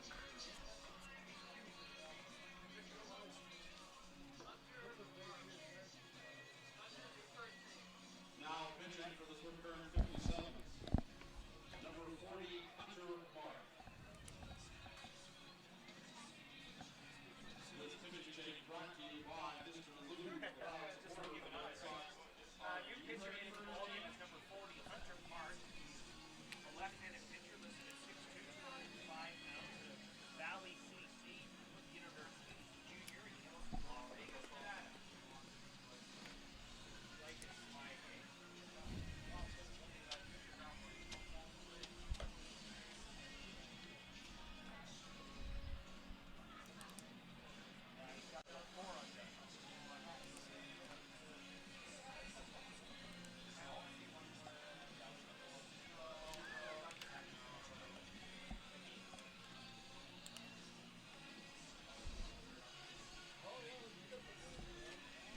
Bottom of the 6th inning here at Curry Field as we have a pitching change for the Swift Current 47s. Hunter Mark into the ball game, a left-handed pitcher out of Valley City State University. Yeah, left-hander. This is going to be really interesting going towards the top of the Red Sox lineup. In college, made 2 appearances, only pitching 1 full inning, allowing 5 whole runs, all of them earned with 1 hit, 1 strikeout, 1 walk in 7 batters faced. He hit 1 of those batters. Curry sitting at a highly inflated and unreliable ERA of 45. Yeah, tough to get a read on how good this pitcher is when those are the stats. But this will be the first time the Red Sox face a lefty this season.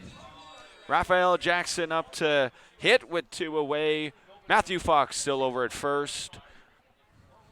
Adam Cordy's night still not wrapped up as he is responsible over for Fox at first. As this one goes all the way to the backstop. Wild pitch right out of the bullpen for Hunter Mark. Yeah, that's a really, mentally, that's just not the way you want to start coming out of the pad. As you mentioned, that runner still the starter's responsibility, but it's a run nonetheless. You do not want Sox breaking this one open this late here in their home park. We're seeing just a little bit of what we mentioned a little bit earlier as we catcher calls time, where we said once Regina eventually would break through, maybe see a little bit of a rally, and we're seeing that here. Yeah, so I don't have a computer. I'm just looking on my phone right now. That one also outside, so the count is 2-0 to the lefty Jackson. So early on, we've seen this at bat. Jackson trying to work the off speed coming out of the pen. That's looks to be a specialty. Was noting he did not warm up in the pen, or at least we didn't see anyone warming up in the pen along the third base side. He just came Oh, that's a straight good out point. of the dugout. Yeah, interesting move. We do see another pitcher headed to the bullpen right now, so maybe Mark just trying to get out of this inning. That one right down the middle, he gets a strike. Jackson was taken all the way. Looks like it's Mitchell DeJean, the righty, going over to warm up. Perhaps if, again, worst case scenario comes up. 3-1 pitch to Jackson. He's swinging, fouled off, and now the count is full. Matthew Fox still sitting over there at second, looking to come around to score. He's got the wheels for sure to come around on a base hit. Absolutely. Seeing the fruitions come of working small ball here late in this game as we get time from the batter's box. Jackson looking to reset ahead of the 3-2 full count pitch. So here's the question. For the top of the 7th inning, is Hungerford coming back in? For the Red And that's outside, and Jackson works the walk. 2 runners on now. Sox threatening once again as Riley Bender comes up. He's had a really good day, 2 hits so far. He's been stranded both times, but this is a very good opportunity for him to drive home a run or 2 if it's deep enough. Keep in mind, both these guys currently on base with some decent, with some decent pace. Clock's over at second, Jackson at first, so. First pitch well high. Looked like he tried to work a curveball top of the zone, just didn't break on him. Favorable matchup, righty on lefty for Bender.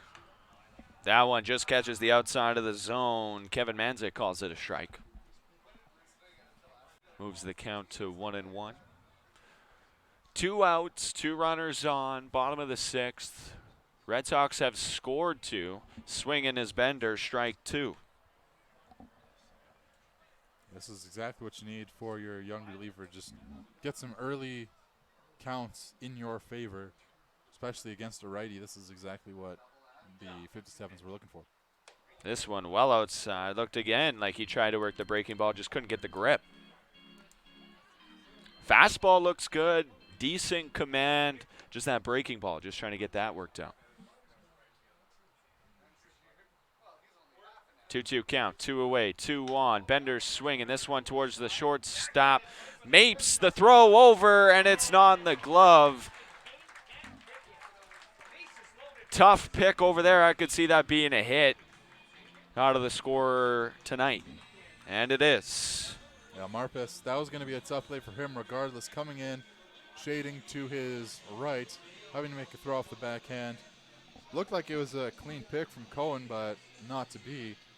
I mean, bases loaded, 2 out, and this is not the situation you want your first reliever coming into. That brings Jaden Cholera up to the plate. Bases juiced for the catcher. That one a little low as Cholera ahead in the count here through 1 pitch.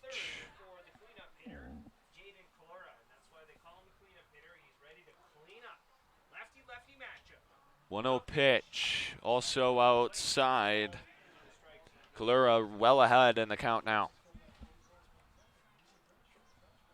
It is lefty on lefty. Cholera does have a base hit in this game back in the 3rd. He's made good contact, and he's seen the pitch as well so far today. Now up to 3-0. See if the green light is here. A ball scores a run. A hit probably scores 2. Pitch here. Called a strike out of Kevin Manzik. Mark will throw 1 more. So far, the fastball's worked really well for Mark. They're hitting the outer part. 3-1 pitch. Cholera swinging. That one's right at the second baseman, Jinks. And he's able to recover on the bobble. So the Red Sox strand the bases loaded. They do score 2 to take a 2-0 lead. We'll head to the 7th inning. Red Sox leading. Back on Flow Sports after this.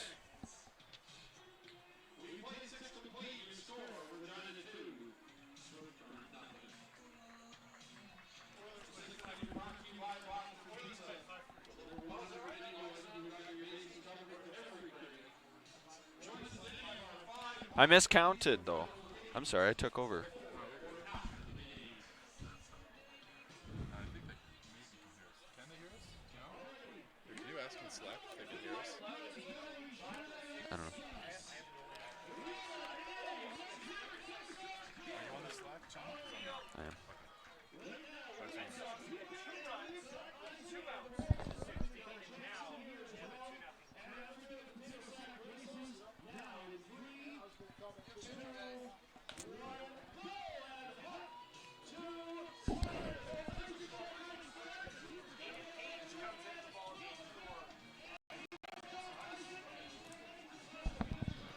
Great opening day start for Hungerford.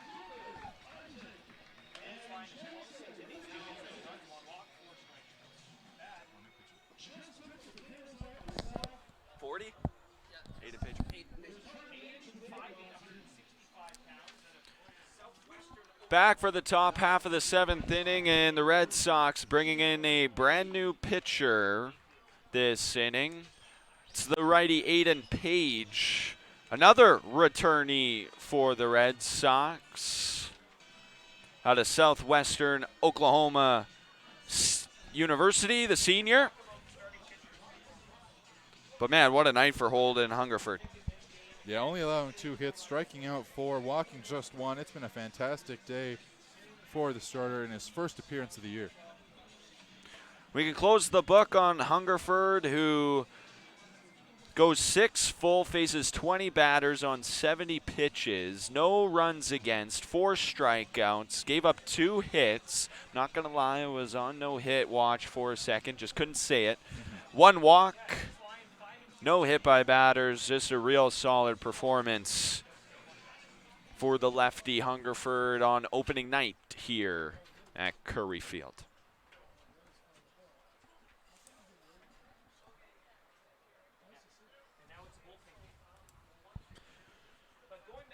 Page, just before he faces Gus Cohn, we'll get some conversation with his catcher.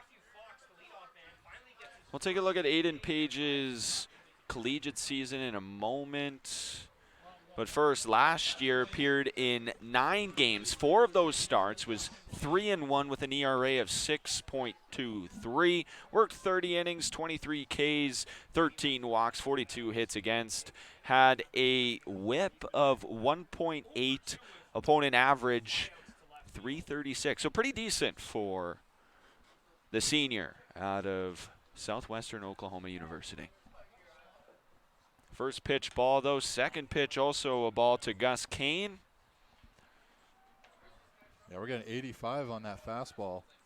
Really working the velocity. He was the first choice guy coming out of the pen for the Red Sox when it came to this middle innings kind of situation. Could definitely see Aiden continue to kind of work this part of the ball game as this one's hit hard by Kane, a single into right field. Leadoff batter on for Swift Current here in the 7th. Yeah, last thing you want to do is get into a situation where you're scraping away at bullpen guys, especially this early in the season, really just ruining your rotation, especially going into a 2-day travel day in these next couple of games. Brings Donovan Board to the plate. The left or right-handed batter rather has a strikeout and reached on a fielder's choice his last at bat. That was back in the 4th inning. This one in the dirt though. Runner can't get far enough. Good block by Klura. 1-0 count. As the sun sets, the lights are on. Big swing from Board. This one right at Fox. Throw to second in time. At first, not in time. So it's another fielder's choice for Borg. And 1 away after the force out at second. A tight play coming back to first on the throw from Samard. Just unable to make it. It looked like it was maybe by half a step. Great hustle there from Borg. We saw him beat one of those out earlier. Now he's kind of on steal watch, especially getting into this late in the game. We'll see what Calero, who's already thrown a runner out at first, can do if the runner decides to go. Maybe just not a hard enough hit ball, even though the double play was definitely there. Just a really tough throw for the second baseman, Samard. So Page ahead in an 0-1 count. Great little off-speed pitch in there to go ahead in the count 0-2. You wonder if the grass infield kind of makes a play on that. You know, in other parks around Slows the the league, ball down. they might be turf, they might be full dirt. It's going to be a different read across the league for these 2-0 guys. pitch. This one grounded over to Samard. He won't have a play at second, so he'll go the short way to first.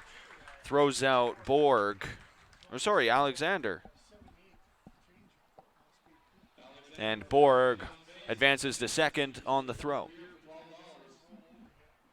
A really simple play for Smart. Again, we see that kind of slow drooper as it takes the bounce off the infield grass. I can assure you it's very well kept, as you can see by its color. But it's going to take a different hop as opposed to dirt, as opposed to turf, which multiple different teams have across the WCBL. Brings Trig Mapes to the plate as he takes a first pitch ball outside. 2 outs here, runner on second.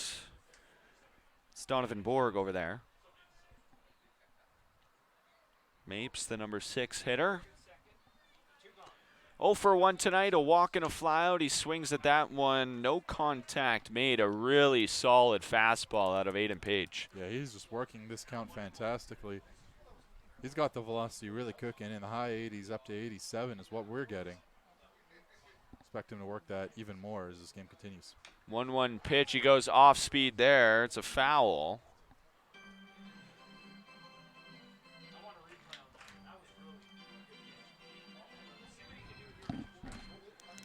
As we take a look at the monitor to see the great cut on that slider.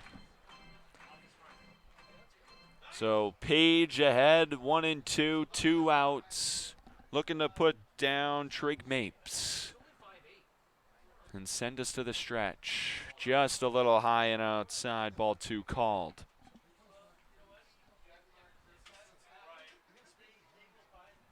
Things have cooled off since the start of the evening, but still a very comfortable night here at Curry Field. 2-2 pitch, 2 outs. That one's in the dirt. Fills the count, 3-2. Good job here from Mapes, able to win this at bat back in his favor. Just kind of eating up some pitches on this reliever. Absolutely.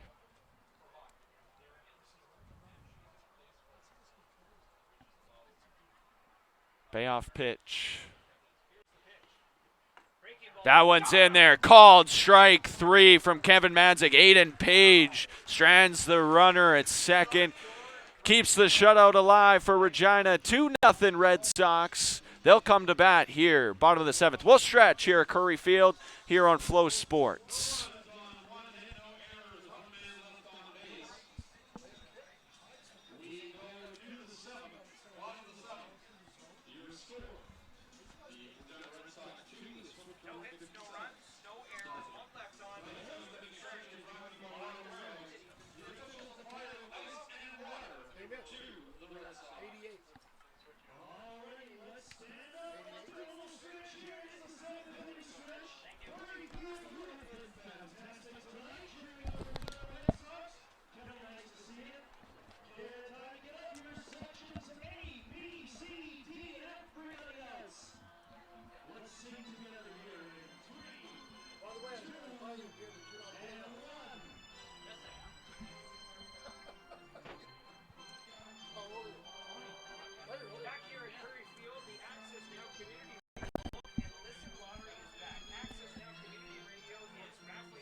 Bottom half of the 7th inning coming up. Red Sox to bat here in just a moment. Hunter Mark back on the mound.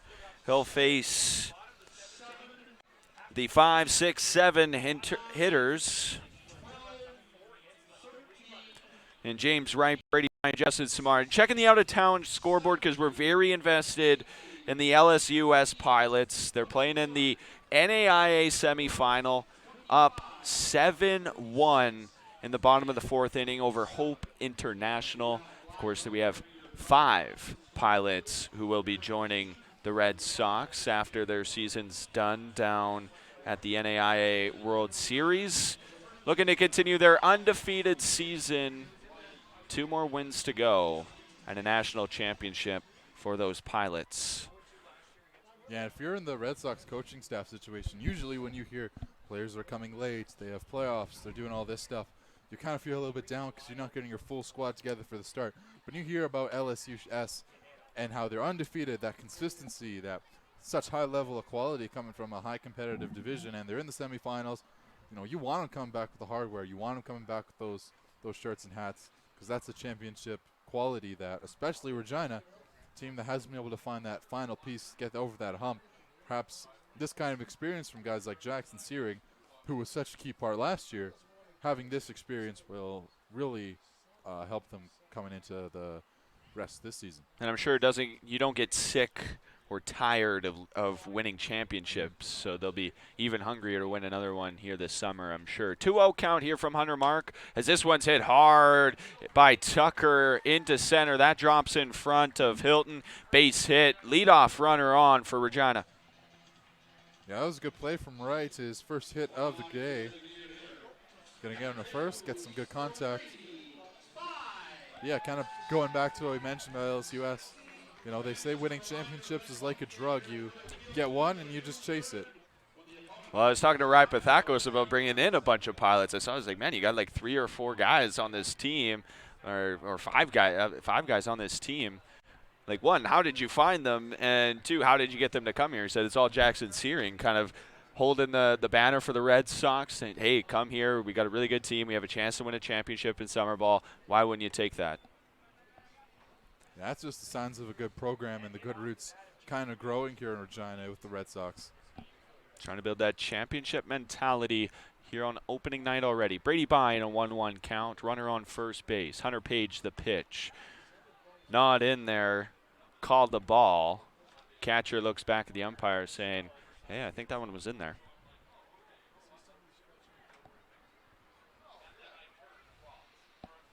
A little bit of movement in the 57's bullpen as By flips this one over the shortstop's head. Wright will take a look at third, but not go any further. First hit of the night for Brady By as he's on the board this season with a single. Yeah, Red Sox starting to get some hits together. This one in the zone, he's able to get up on it. I want to give a bit of a shout out to Marps, though, the shortstop. He goes up like he's going to make the play and comes down with it like he has the ball in his glove, trying to deke out the runner. However, the runner coming from first, James Wright, not fooled, so it'll be 2 on with none out. Now Justin Samard up at the plate. 24th pitch of the night for Hunter Mark in relief is called a strike. So an 0-1 count here for Samard. Samard 1 for 3, a single, fly out, and a ground out this evening. Second pitch of the at-bat, high and in. And going back to like LSU and that kind of whole thing with the roster construction. As you look early in the season, you kind of look at where these guys are coming from and the ages and the classes and colleges and such like that. And you really see kind of the methodologies and the thought process going into creating a roster. You got your guys that are maybe from your same city or from your same province. Alexander for Swift Current, By for Regina. You got your seniors. You got your guys from higher level schools. You got your guys who are trying to get some game time. You got some guys who are trying to prove themselves. It's really a mixing pot that the scouting departments on these clubs are working well with. And we'll see at the end of the season whose is going to be the best. So we see Justin Samard go down swinging there. First strikeout of the night for Hunter Mark. Going back to that LSU lineup.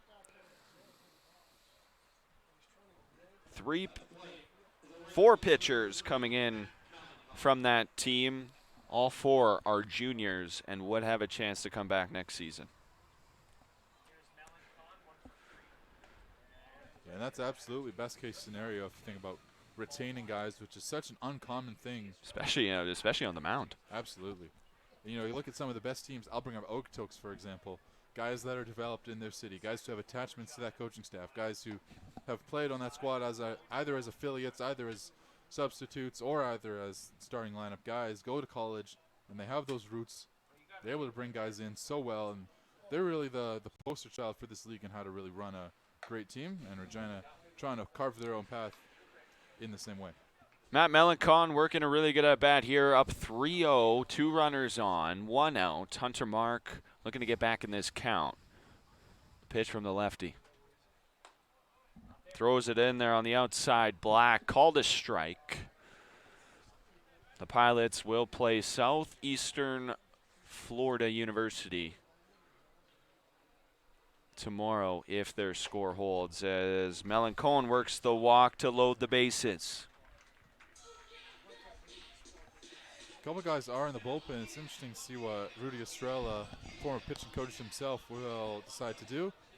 Looks like he's going to leave his reliever out.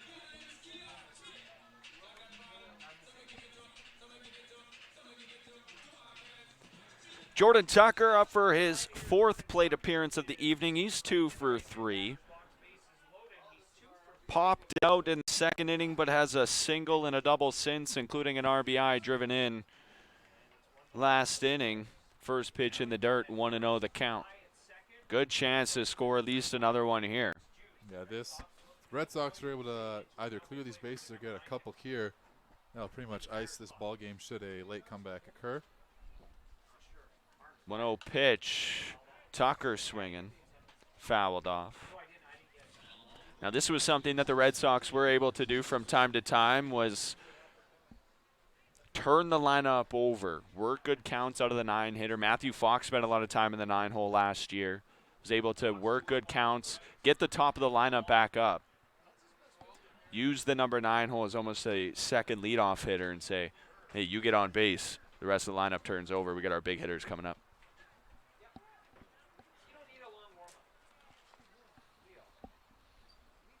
2-1 pitch out of Hunter Mark, who's in a jam here. Well high and out of the zone. And it looks like that situation is really going to come to pass. Tucker with a great eye here. 3-1, we've seen Regina be aggressive. That one outside. The Tucker will work the walk out of the 9-hole, and 1 run will come to score. That's a great at-bat from the 9-hitter, just seeing the ball well, seeing the plate well. The RBI walk for the guy. That's the 2nd RBI of the day. And the bases remain loaded for Matthew Fox.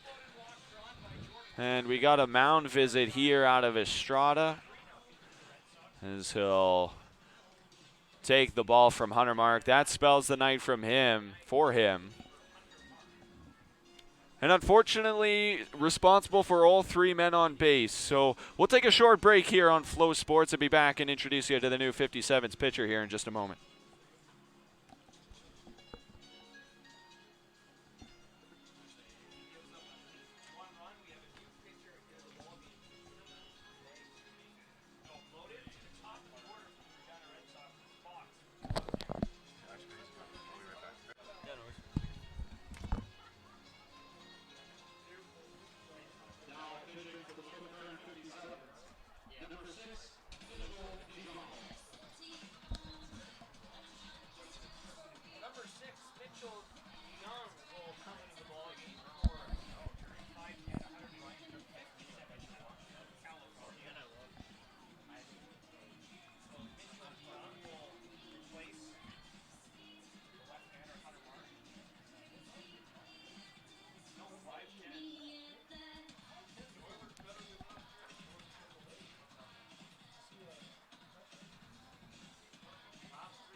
Pitching change for the Swift Current, 50 seconds. Mitchell DeJean in for Swift Current, the right-hander out of Ridgecrest, California, and Caracoso Community College. He's a sophomore for the Coyotes.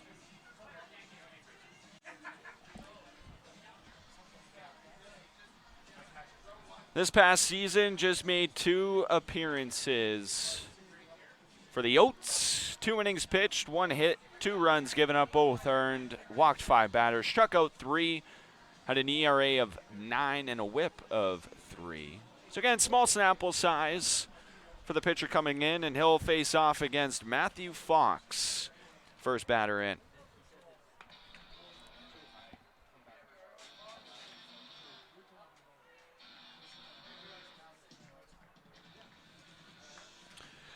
So again, a tough night for Hunter Mark, who's responsible for all 3 runners on base as of now. He's already given up 1. Great first pitch strike on a Dion, and it's in there. Ahead in the count, 0-1. Tucker at first, Melancon at second, Wise at third. Hit hard by Fox. That gets past the shortstop, Mapes. That'll bring 1 across the score. They'll hold up Melancon at third. So they'll play station to station. The bases remain loaded. Really hard hit ball out of Fox. And it becomes 4-0 Red Sox as Fox gets his second hit of the night.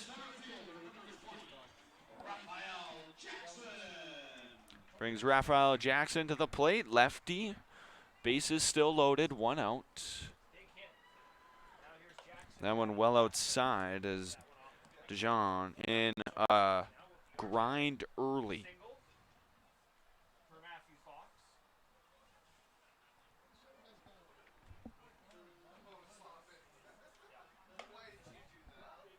Taller pitcher is Dion. It's listed at 6'2". Sorry, 5'10". I was looking at the wrong name.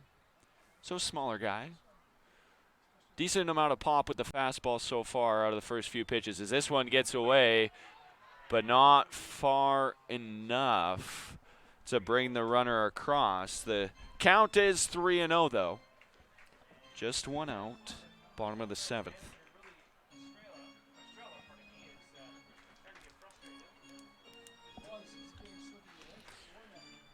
As the 57s try to keep this one close to give themselves a chance at the plate.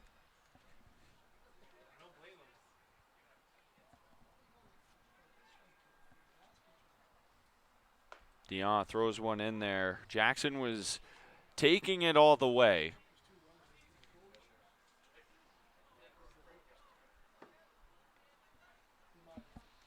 Three-one count.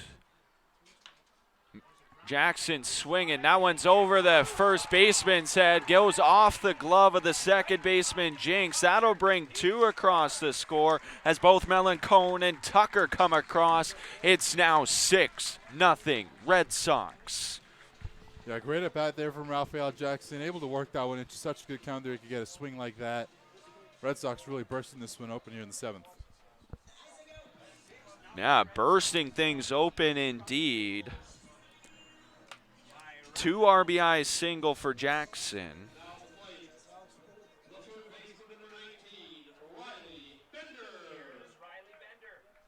As Riley Bender up to the plate as Jackson goes. Hit and run was on. But that one goes foul and into the seats. As the Red Sox look to stay aggressive. We've seen some wild games out of Swift Current and Regina, even going back to last season.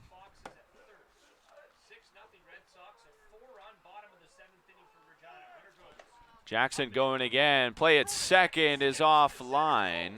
Fox will stay. They do call it a strike, so Bender behind 0-2. Yeah, really interesting call there from Fox over at third. We know him to be a bit more of a speedy kind of guy. Even with the ball at second, even with the ball getting into center, likes not to run, so he'll stay at third. as Bender stays alive. Second and third now. Two in scoring position for three-hole hitter Riley Bender. Think back to this 10-9 game that Swift Current and Regina played back on June 2nd last year. 0-2 count here. We'll get to that in just a moment. As Bender swings at the breaking ball, strike 3. 2 outs now for Dion. Getting out of this inning for Dion is going to be an absolute critical. If 57s want any chance to get back in this game, even though their offense has gone a little bit cold in these last couple innings. Yeah, so going back to that June 2nd game last year, Regina scored the first 4 runs of the ball game. Swift Current tied things in the 7th.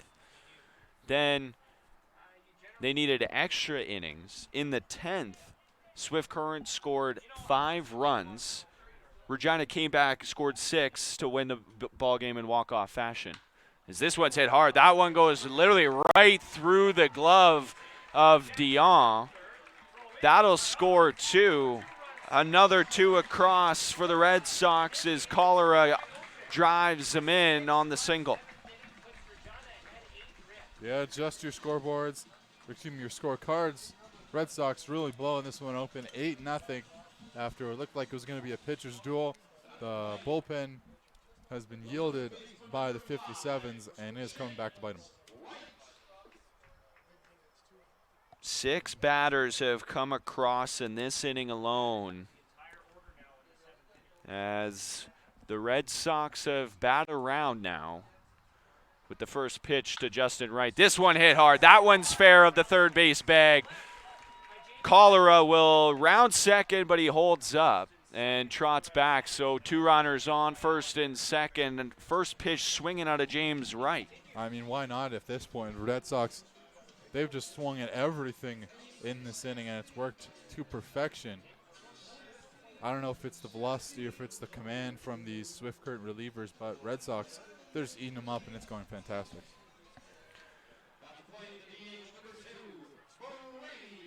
Good to see this type of offense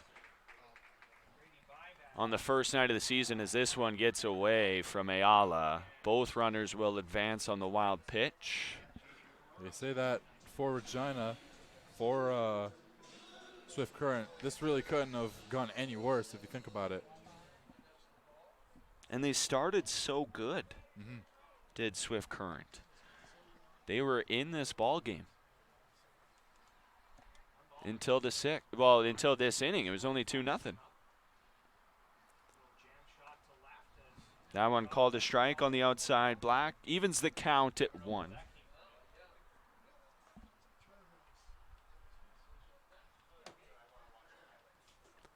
Brady Bye looking to keep the rally going. Hit hard right back at Dion. He has no glove. The throw over bounces away from the first baseman, and Wright will also come across to score on the comebacker to the pitcher to even have a chance to make that play interesting, as now the infielders and his teammates check on him. That was a crazy comeback right to the mound for Dion. Looked like he tried to lean back and make a play with his glove. I think it maybe hit off the top part as it came off, as the Superior Field crowd gives their ovation to a well-efforted play from the Swift Current pitcher. We'll confirm the scoring play on it in just a moment. I would score it as a single for Brady Bye. And then Wright came across on the error. That's how I would score it.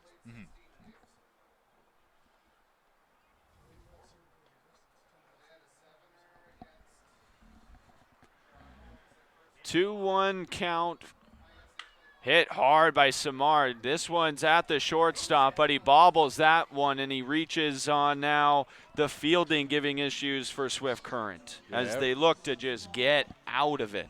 Everything is just going wrong for the 57s. They've thrown a couple of meatballs to Regina. They've been able to capitalize. A couple of easy grounders that they could field, but it's just gone off a glove or two. And we're just seeing kind of everything fall apart for the 57s. Red Sox, especially this early, they got to keep something like this going. And they'll say he went around on that with Melanson. Melancone's the 11th Regina Red Sox to come to the plate. Counts 0-1.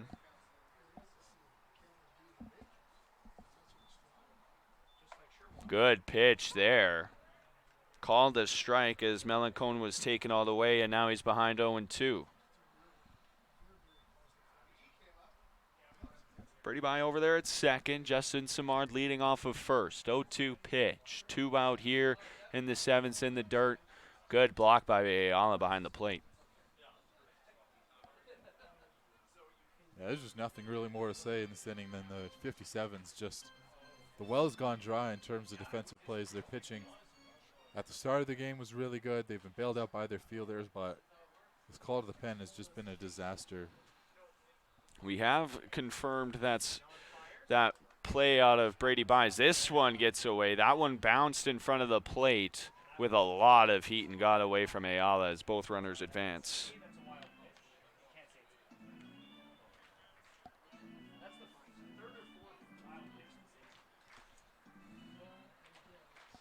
As Dion looks to find the command. Even count here. Melancone, 2-2, 2 outs, 2 runners in scoring position. That one's outside, works the count full after 3 straight balls. Smart play there from Melancone. Looked like he wanted to give a hack at it, but laying back on it. Bases loaded with 2 out would be fantastic. So it's 10-0. Red Sox have put an 8 spot up here in the 7th, and Melancone's called out. Looking, Kevin Manzik putting a little spice on that one as Dion works out of the inning. A big number up on the board for Regina. It is now 10-0 Red Sox. We'll be back in just a moment. Nathan Page back on the mound. 8-run inning for the Red Sox. They're up 10-0. Opening night.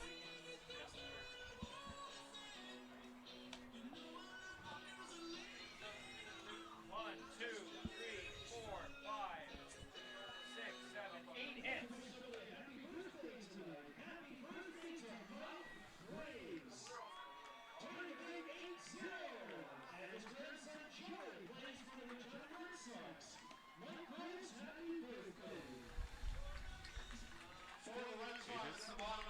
Seven. 2 errors. 8 hits for the Red Sox. In the bottom of the 7th. 7. 7 hits. Hayden Page back on the mound for Regina, but man, what a big inning it was. He left the mound after the last with a 2-0 lead. Now it's 10-0 after Regina scores 8 runs on 7 hits, 2 errors. They did leave 2 on. Yeah, But man, this game is a lot different. Yeah, that 2 on is just a sign that Regina really weren't done. They could have kept going if they wanted to. Some early outs that kind of caused that to happen. Now for Aiden Page, how do you approach this inning differently, or do you do a lot of the same of what you were doing in the last inning? I'd imagine you'd want to work as efficiently as possible. You know, his velocity's worked well. First pitch swinging is Luis Ayala. Goes to the first baseman right, who throws it to Page covering. 1 pitch, 1 out for the Red Sox here in the 8th. I mean, that's just been the story for the Red Sox entire pitching staff. It's just been working efficiently, low pitch counts, low pitch at bats. You see there the great fielding from the first baseman. A little bit of a bobble for right, but he's able to get the play over to the pitcher for first out. Yeah, it looks like we're gonna Wright, pitch. sorry to cut you off there. Wright, who's usually a catcher, he's a junior out of Colorado Springs, showing the poise. And we're getting a on the pinch hitter bobble. here. It'll be Casey Prychuk. Casey Prychuk, another returner. Very good player for the 57s last year. Yeah, real mainstay for them. Looks like a lot of the fans here in Regina have stayed out. So he takes over for Jinx. Jinx was at second. And Prychuk, a usual catcher, so you'd imagine there's going to be some defensive shifting as the 57s go to the bench. Got him. No, he fouled it off. Almost. So Prychuk stays alive here after the foul. 0-2 count. Prychuk, this is his third season in Swift Current. Last year, in 46 games, batted .245 on 38 hits, 6 doubles, 2 homers, 17 driven in, 19 balls. He did strike out 37 times and stole a base. Slugged .323 with an on-base percentage of .346. Really solid for the Saskatoon, Saskatchewan product. Well outside out of Page, 1-2 the count. Currently a lefty warming up in the Sox pen. You'd imagine that's going to be a situation that the Sox don't want to go to. They want to let Page kind of ride this one out. This one popped way up, foul, and out of play. Prychuk out of Wayne State College. He's a junior this year. Bats left, throws right. Did pitch in one game last year in relief. 1-2 pitch out of Aiden Page. Looks to get out of this one. This one a bouncer back up the middle. Samar, jump, throw. In time. What a throw and defensive play out of Justin Samard. That's fantastic from the second baseman, returning to Regina like he never left. He took a year off and said, I'll take this spot right back at second. A fantastic throw, shading to his right, leaping off that inside foot, gets the velocity he needs on the hop. Fantastic pick there from Wright. He's had some trouble with those, but he's able to get that one cleanly. And we'll get another pinch hitter coming in. This is going to be Braxton Vale. the two-way guy. Comes in at the DH spot.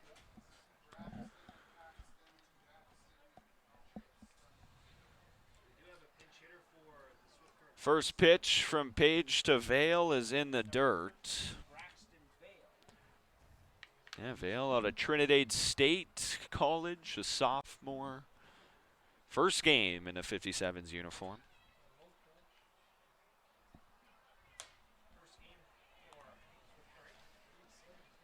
Ball taken outside. Yeah, I really like this call out of Rudy Estrella, kind of emptying the bench a little bit here in this first game. Imagine that substitutes the substitutes in this game are going to get used later on. Might as well give them their first kind of reps in live ball of the season. So he fouls that one off. It's a 2-1 count. You mentioned Vale, a two-way player, but last year with the Trinidad State Trojans, 32 games, 18 hits, batted .300. This one fouled off as well towards the third base dugout. Did hit a home run, so he's got a little bit of pop, 6 stolen bases, and then he pitched in 6 games last year. So could see this guy on the mound this year if you're watching the 57s or at the plate like we are tonight. 2-2 count, 2 out. Pitch from Aiden Page, way outside as it goes to the backstop, but no batters on. We've seen that a couple of times from Page. He's got the velocity, but the command, you can see on that play, something he's going to work on throughout the season. So Jinx out, Bailey out. We'll see what the defensive alignment looks like coming up in the 8th as this one fouled off and Vale stays alive 3-2.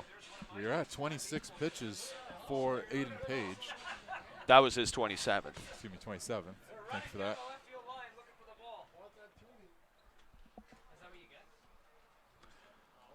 Payoff pitch. Strike 3 called as Braxton Vale looks at that one on the outside. Black, what an inning out of Aiden Page as he shuts him down. 1, 2, 3. No hits, no runs, no runners left. It remains a 10-0 ball game as we head to the bottom of the 8th. More to come on Flow Sports.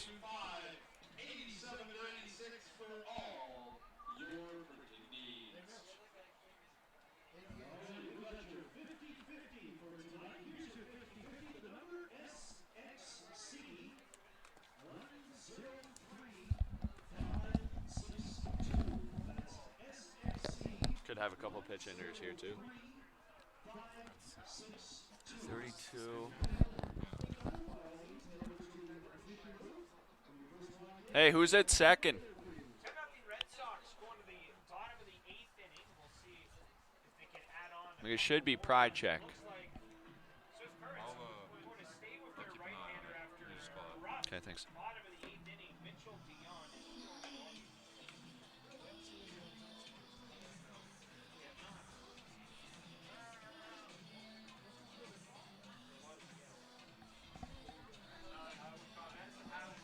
No. Borg's at second, which means Pride Check.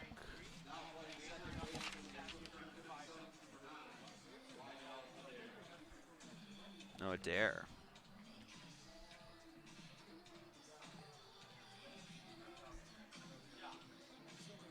Okay, I see what they did.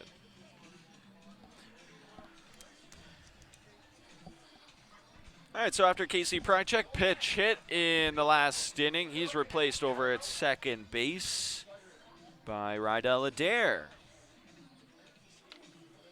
Yeah, you'd imagine with all the pinch hitters kind of coming into this game, Rudy Estrella giving his boys some reps offensively. It's going to create a bit of a hassle defensively, but they'll take it nonetheless.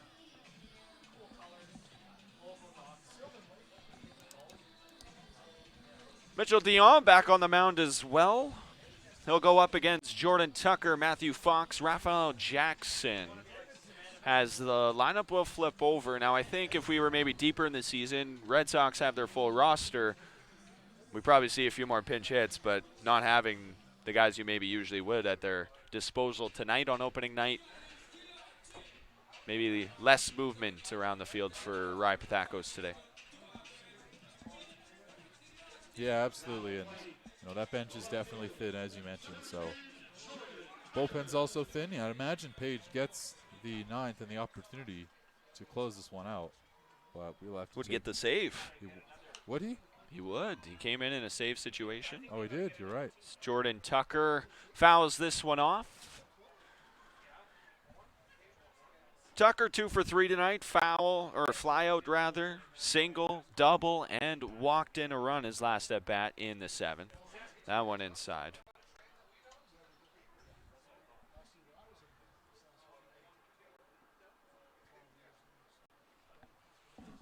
One and one count from Dion. Ball's taken outside.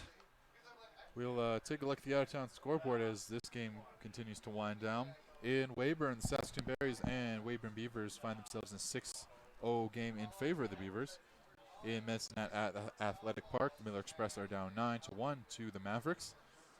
And in the debut of the Energy City Cactus Rats in the bottom of the 5th, the Rats currently lead 9-3 over their provincial rivals, the Sylvan Lake Gulls. Lots of scoring there.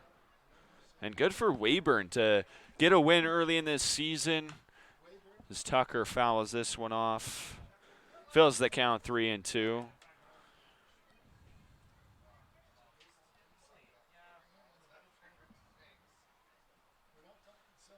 know what? Weyburn only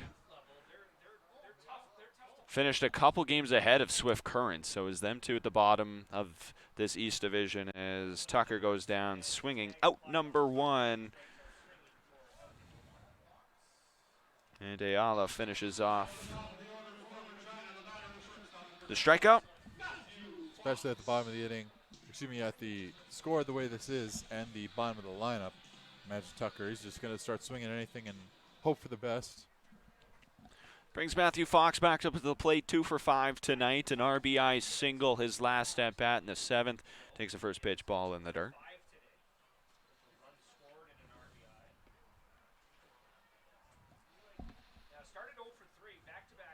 Yeah, 2 hits after going 0 for 3 to start this ball game out of the leadoff spot.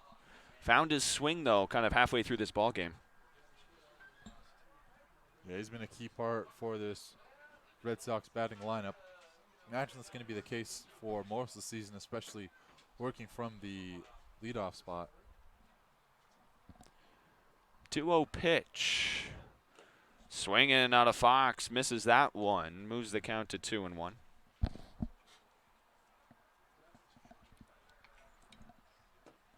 Speaking of those Energy City Cactus Rats, what did you think of the team name change out of the former Edmonton Prospects?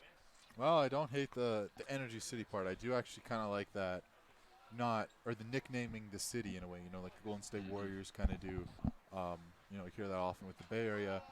Energy City, I really do like the name. I remember when the Saskatoon Berries were getting their name, they were going to be called Whoa! something along the lines with their bridge. I believe it was some Bridge City. Yeah, Bridge City was up there. Yes, and I did actually kind of like that option. Obviously, the Berries did get picked, and they've gone on to run with that ever since.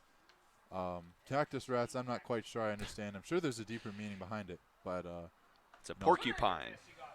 As Fox goes down swinging 2 straight strikeouts, 3 going back to the 7th for Mitchell DeYoung.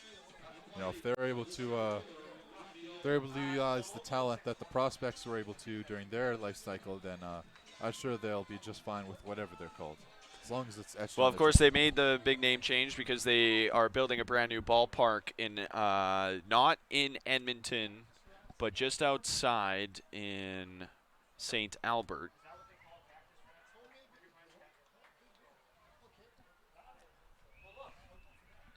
So that's the reason. The ability to get a little bit of a rebrand if you build a new ballpark and change locations, even though St. Albert, only a couple minutes outside of Edmonton. Yeah. It's basically Edmonton. Absolutely. A lot of great ballparks over in Alberta. Sylvan Lake, they've really got a state-of-the-art facility over there. Obviously, Okotoks.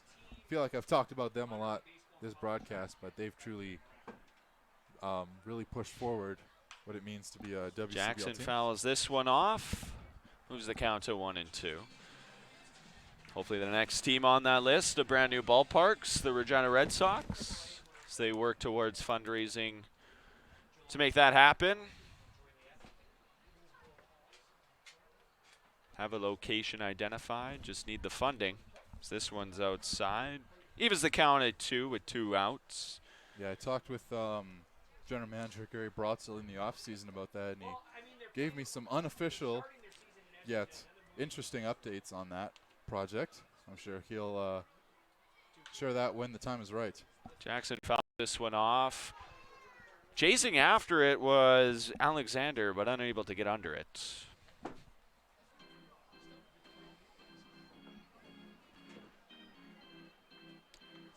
So an interesting night in the East Division as Medicine Hat and Regina look well on their way to win their first games. Medicine Hat also played last night, which they beat Okotoks, so they'll be 2-0, seemingly. And then the other 2 teams which made the playoffs last year in the East, Saskatoon and Moose Jaw, both suffer huge losses. Mm-hmm. Don't let it fool you. Moose Jaw last season, they came off to a rough start, and obviously, they came around to win the East. That one just outside, says Kevin Manzik. That moves the count to full. I had a chance to talk with Eric Marriott also earlier this week as we worked through the league and trying to do previews and get a sense. And that's what he said. They got off to a slow start, but they got hot right at the right time, ended up going to the league final and pushing 1 win short of lifting that trophy as Jackson fouls this one off to stay alive. Yeah, that was a really fantastic season. And when they lost, the Tweet brothers, which was supposedly a huge loss for their offense, looked like they were just going to be a middle-of-the-pack team, maybe in a Swift Current situation, maybe in a Weyburn situation. They were able to come in Regina, shock the Sox. They were able to beat the Berries, and they were able to get 1 game, as you mentioned, from the Dogs. That would have been a real Cinderella story for the This one's in the dirt as Jackson works a walk.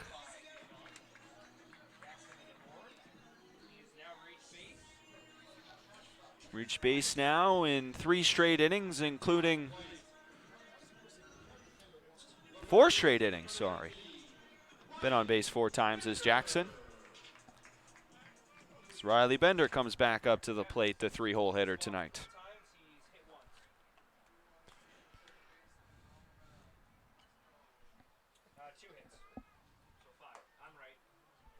Strike called. Bender 3 for 5 tonight. 3 singles, a flyout, and has struck out. Got the very first hit of the ball game way back in the first inning, a single.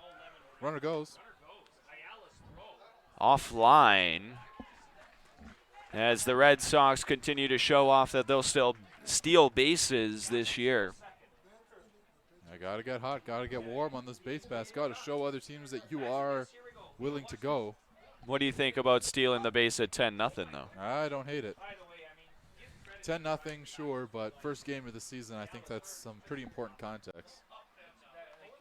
Just learn a little something about the runners, see what they got for speed. Big swing out of Riley Bender. Of course, no preseason, so there's no way to kind of work out some of the kinks. These players come straight from college. Yeah, Regina has been practicing for the last week or so, but right into games.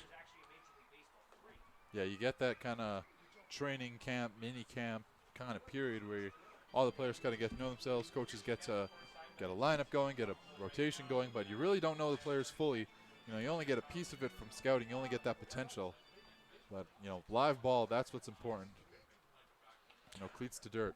Do have movement and a pitcher warming up in the Red Sox bullpen. Maybe they take over for Aiden Page as Bender hits this one hard on the third base side. Fair. Jackson trots across the plate. It's now 11-0 as Bender has his 4th hit of the night. As the route continues here at Curry Field. Great contact shown from Bender as it's been all night. Able to pull this one past the third base bag. Alexander, he's had a tough play multiple times at that hot corner.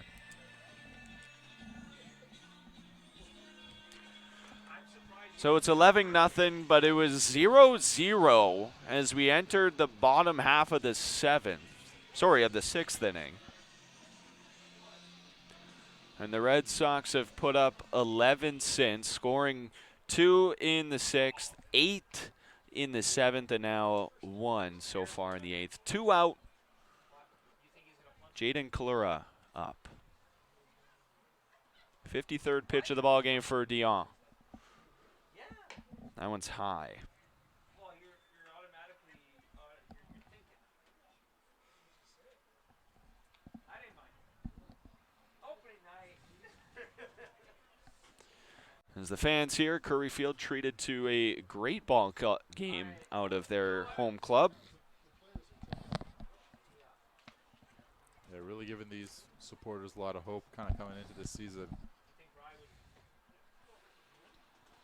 Well, they saw Okotoks and Medicine Hat put up 12 and 11 runs respectively last night. There's another ball's in the dirt here, ball 3. Medicine Hat putting up another 9 tonight, so Regina had to get back into the runs scored conversation. Night 1, suppose. 3-0 count to Jaden Kalura. Called strike 1, and this at bat will continue.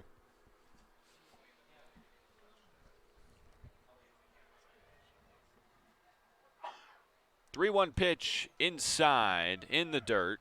Runner going. I should say, as that was ball It was 4. a walk, but My maybe bad. the possibility to take an extra base. I lost that count. My apologies. It's all good. No preseason for us either, Elliot. This might as well be. Get thrown right into it. James Wright back up. He's 2 for 5 tonight. Singled each of his last 2 at-bats. And has come around to score. As Estrada comes out to the mound. Doesn't look like he's taking the ball. Just a little hype up of his pitcher. As he only needs 1 more out to really get out of this ball game. Yeah, no point wasting another reliever, even another position player, really. That just makes things a lot more complicated coming into the lineup for the next side of things. Say ball game because one more out, and I don't think the Red Sox would come up to bat. Barring a miracle, of course, in the bottom of the ninth, or top of the ninth. Still possible. This early. No clock in baseball for that reason. Well, It no, has happened. Speaking of clock, this game has gone rather quickly.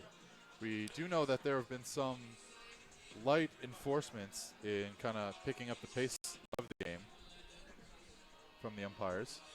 That was determined this offseason in the owners' meetings. Nothing official like a pitch clock or anything, but I feel like a pitch clock would be really hard to have. yes, it's established in every single ballpark Yes. across 2 provinces, thousands of kilometers. That'd be a little All difficult. right, James but Wright steps in, that right-handed batter's box. It's in the dirt again. As Dion looks to find the strike zone with 2 outs here in the bottom of the 8th. Run, steal, bunt. How about this? Bunt.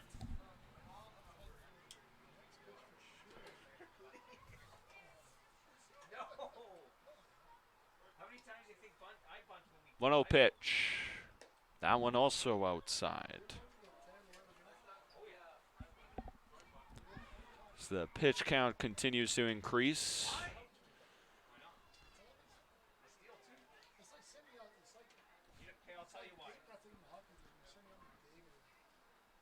That one, oh, that one hit him. So to load the bases now.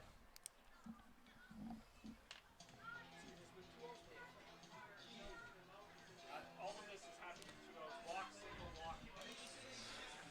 Struck out the first 2 batters. Yeah. Dion struck out the first 2 batters, then he walked Raphael Jackson. Then there was a single which scored him.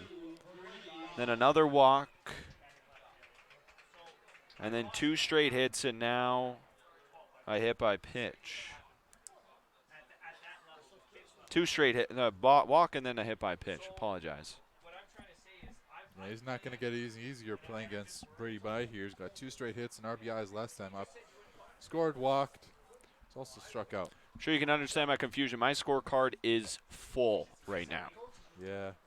On the Regina side, I'd imagine it is. Especially these last 3 innings. Yeah, that 7th inning kind of leaked over a little bit into the 8th. Sure has. Bases loaded, Brady By, 2-0 count. He's swinging. This one popped high in the infield. Dion is under it. Makes the grab. Little shaky. But he gets out of the inning, only giving up 1. So the Red Sox score 1 on 1 hit, 2 walks, and a runner left on. 11-0. Top of the 9th coming up. Last chance for Swift Current to do something to get on the board. We'll be back on Flow Sports.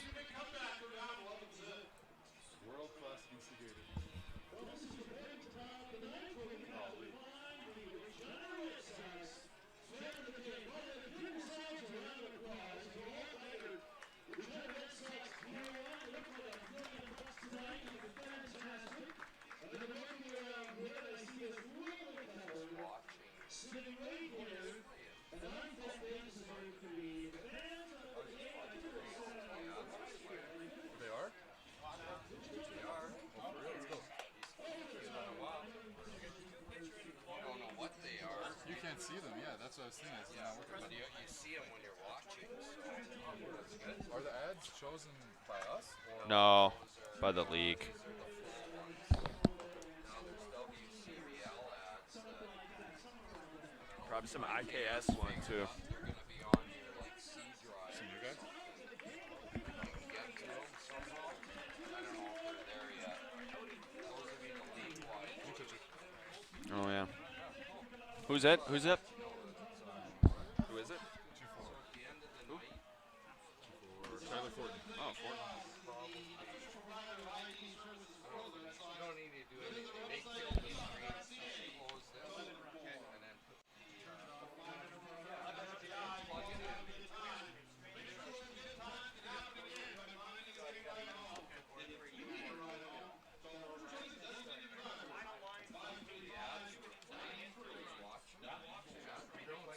You don't see them, but they look.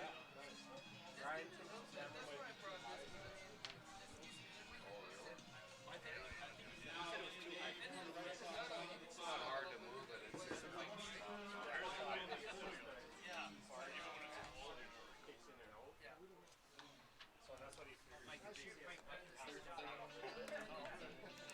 a more line of sight.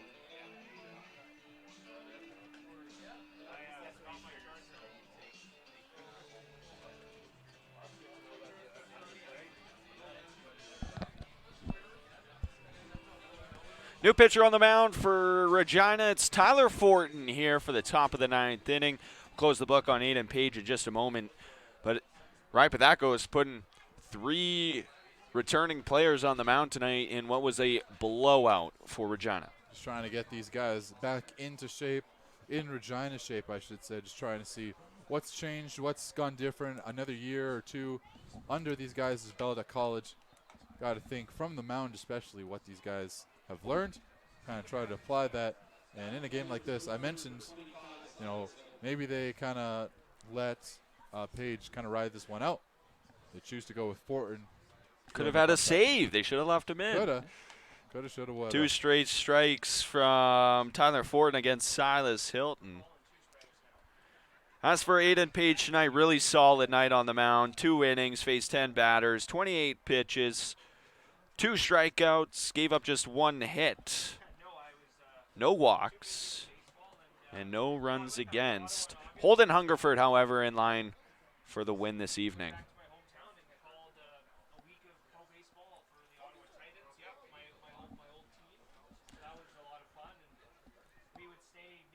Silas Hilton locked in a 1-2 count after fouling off that last one. That one's outside, evens the count at 2. Fortin last year appeared in 18 games, had a 5-1 record. 3.7 ERA, 7 saves in 27 innings pitched, gave up 25 hits, 12 runs, 11 of those earned, 15 walks, 33 Ks for himself, and a whip of 1.48. Very as the efficient. count is full. Very efficient coming out of the pen, especially as a closer. This one dribbled down the first base line. They're going to let it go. Oh, he called it foul at the last second. Yeah, first base umpire Elmer Jerkovich. That one was going right along the first base line. It was picked up by the first baseman Wright, who had his foot on the bag. I'm not totally sure why that one was called foul. We're trying to get a look at the monitor here. It's going all the way down the line on the chalk. He picked it up just before the bag, and then his foot was on the bag. But Jerkovich, 50th season in the league. I don't think we can complain that much. No. And not an 11-0 ball game. And the next pitch is a ball 4 walk. Now, if Swift Current are able to score 12 in this inning, we can look back on that. But, That is true. That is true. We have seen it before. Jose Ala back up as the ball gets away from Cholera. Ayala 0 for 2, reached on an error, and was called out at second on a fielder's choice.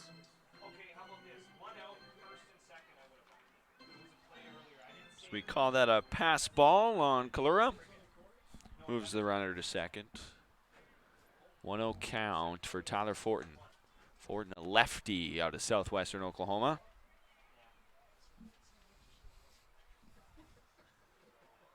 He's shaking his head. Big swing out of Ayala. Strike 1. Fortin, his collegiate season was really solid. 15 appearances out of the bullpen, 1-1, 3.18 ERAs. Ayala fouls this one off. 22.2 innings pitched, 27 hits against, 9 runs, 4 walks, 19 strikeouts, and a 1.37 whip. For the senior, what a way to close out your collegiate career. Count full once again. 2 batters faced for Fortin, already used 13 bullets. So that one's fouled off. Stays alive. Yeah, barring some crazy situation like the pitch count gets incredibly high or this game gets on little bit too long. You'd imagine Fortin gets the rest of this game. Why did they do it in the MLB? Yes. Full count, no outs here in the bottom or top of the ninth. Ayala dribbles this one. It's over the head of the third baseman, Bender. Coming around the third base is Hilton. The play at the plate, not there. Tag at second. They got him. The run will score, but Ayala is going to get called out trying to extend a RBI hit. Jordan Tecker was able to field this ball in right through an absolute strike. Actually, Matthew Fox came back and played that ball and threw an absolute strike to Justin Samard to get the runner out at second. This one fouled off the foot of Gus Keene.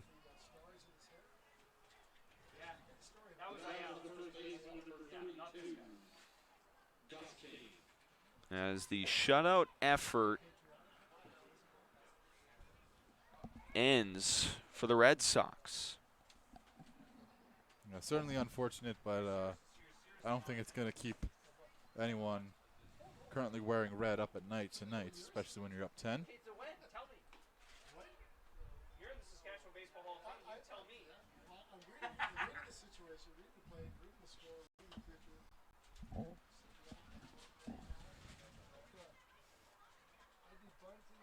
So foul and then a ball. Is this one hard hit towards the second baseman, Samard. Throw over to first gets Kane out. Out number 2 here in the top of the ninth. So it'll come down to Donovan Borg. He's 0 for 1. He's reached on 2 fielder's choices, never scored. 0 for 3. Fielder's choice counts towards the at-bat. Does it? Yes. I was always told it wasn't, but maybe I'm Doesn't wrong. count as a hit, even though counts towards your on-base percentage. Right. As this one gets away. Because the fielder makes the decision to not throw you out and instead throw out another runner.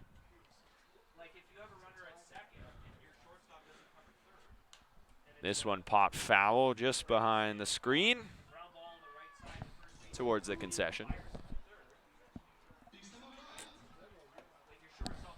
So we begin to wrap up this evening. What stands out to you about how the Red Sox performed here on opening night, Elliot? Well, I think it's easy to say that we said it all game. Red Sox aggressive offensively. They've swung on a lot of pitches that maybe they shouldn't have, and they've been able to squeeze out these runs late in the game. You know, they were able to adjust, play small ball towards the end of the game, and get these runners across. As that one in the dirt evens the count at 2. Red Sox 1 strike away from their first win of the 2025 campaign. Tyler Fortin on the mound. This one off the end of the bat, over the head of Justin Samard. We will see another batter come to the plate here in the ninth. Donovan Borg with a single. Second hit of the inning and the first of the day for Borg. So bring up Alexander, who he is 0 for 3 with a strikeout. Brody Alexander back up. Brody, of course, from Swift Current.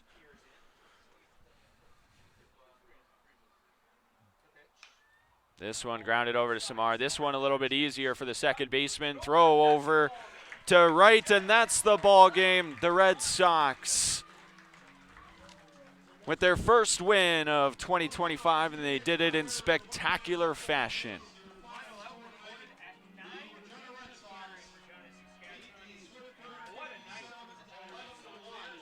A fantastic game for the home Red Sox. 11-1 the final score. You really couldn't have started the season much better.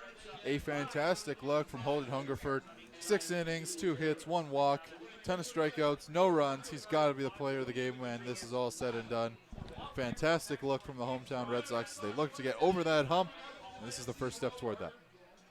Yes, the Red Sox look to defend their East Division regular season championship, but want to take that next step and win an East Division pennant and go for their chance at their first championship since 2012. The final line for tonight, Swift Current, 1 run on 5 hits, 2 errors. They left 4 runners on base, while Regina scored 11 runs on 18 hits, 2 errors, and still left 16 runners on base. So just a little glimmer of what's to come in this 2025 campaign. We thank you so much for joining us here on FloCollege with the assistance of IKS Media. For Elliot Wagner, I'm Donovan Mace from Curry Field in Regina. Have a great night, everyone.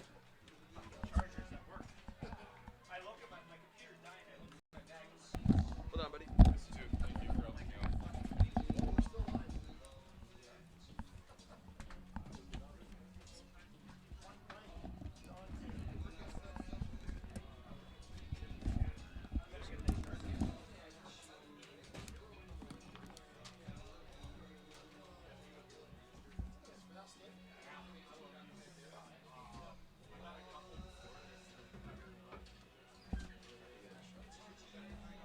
Mitch, no bunt?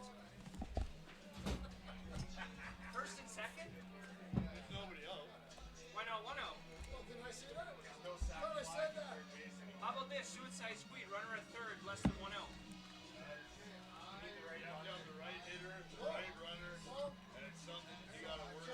Check, done. Okay.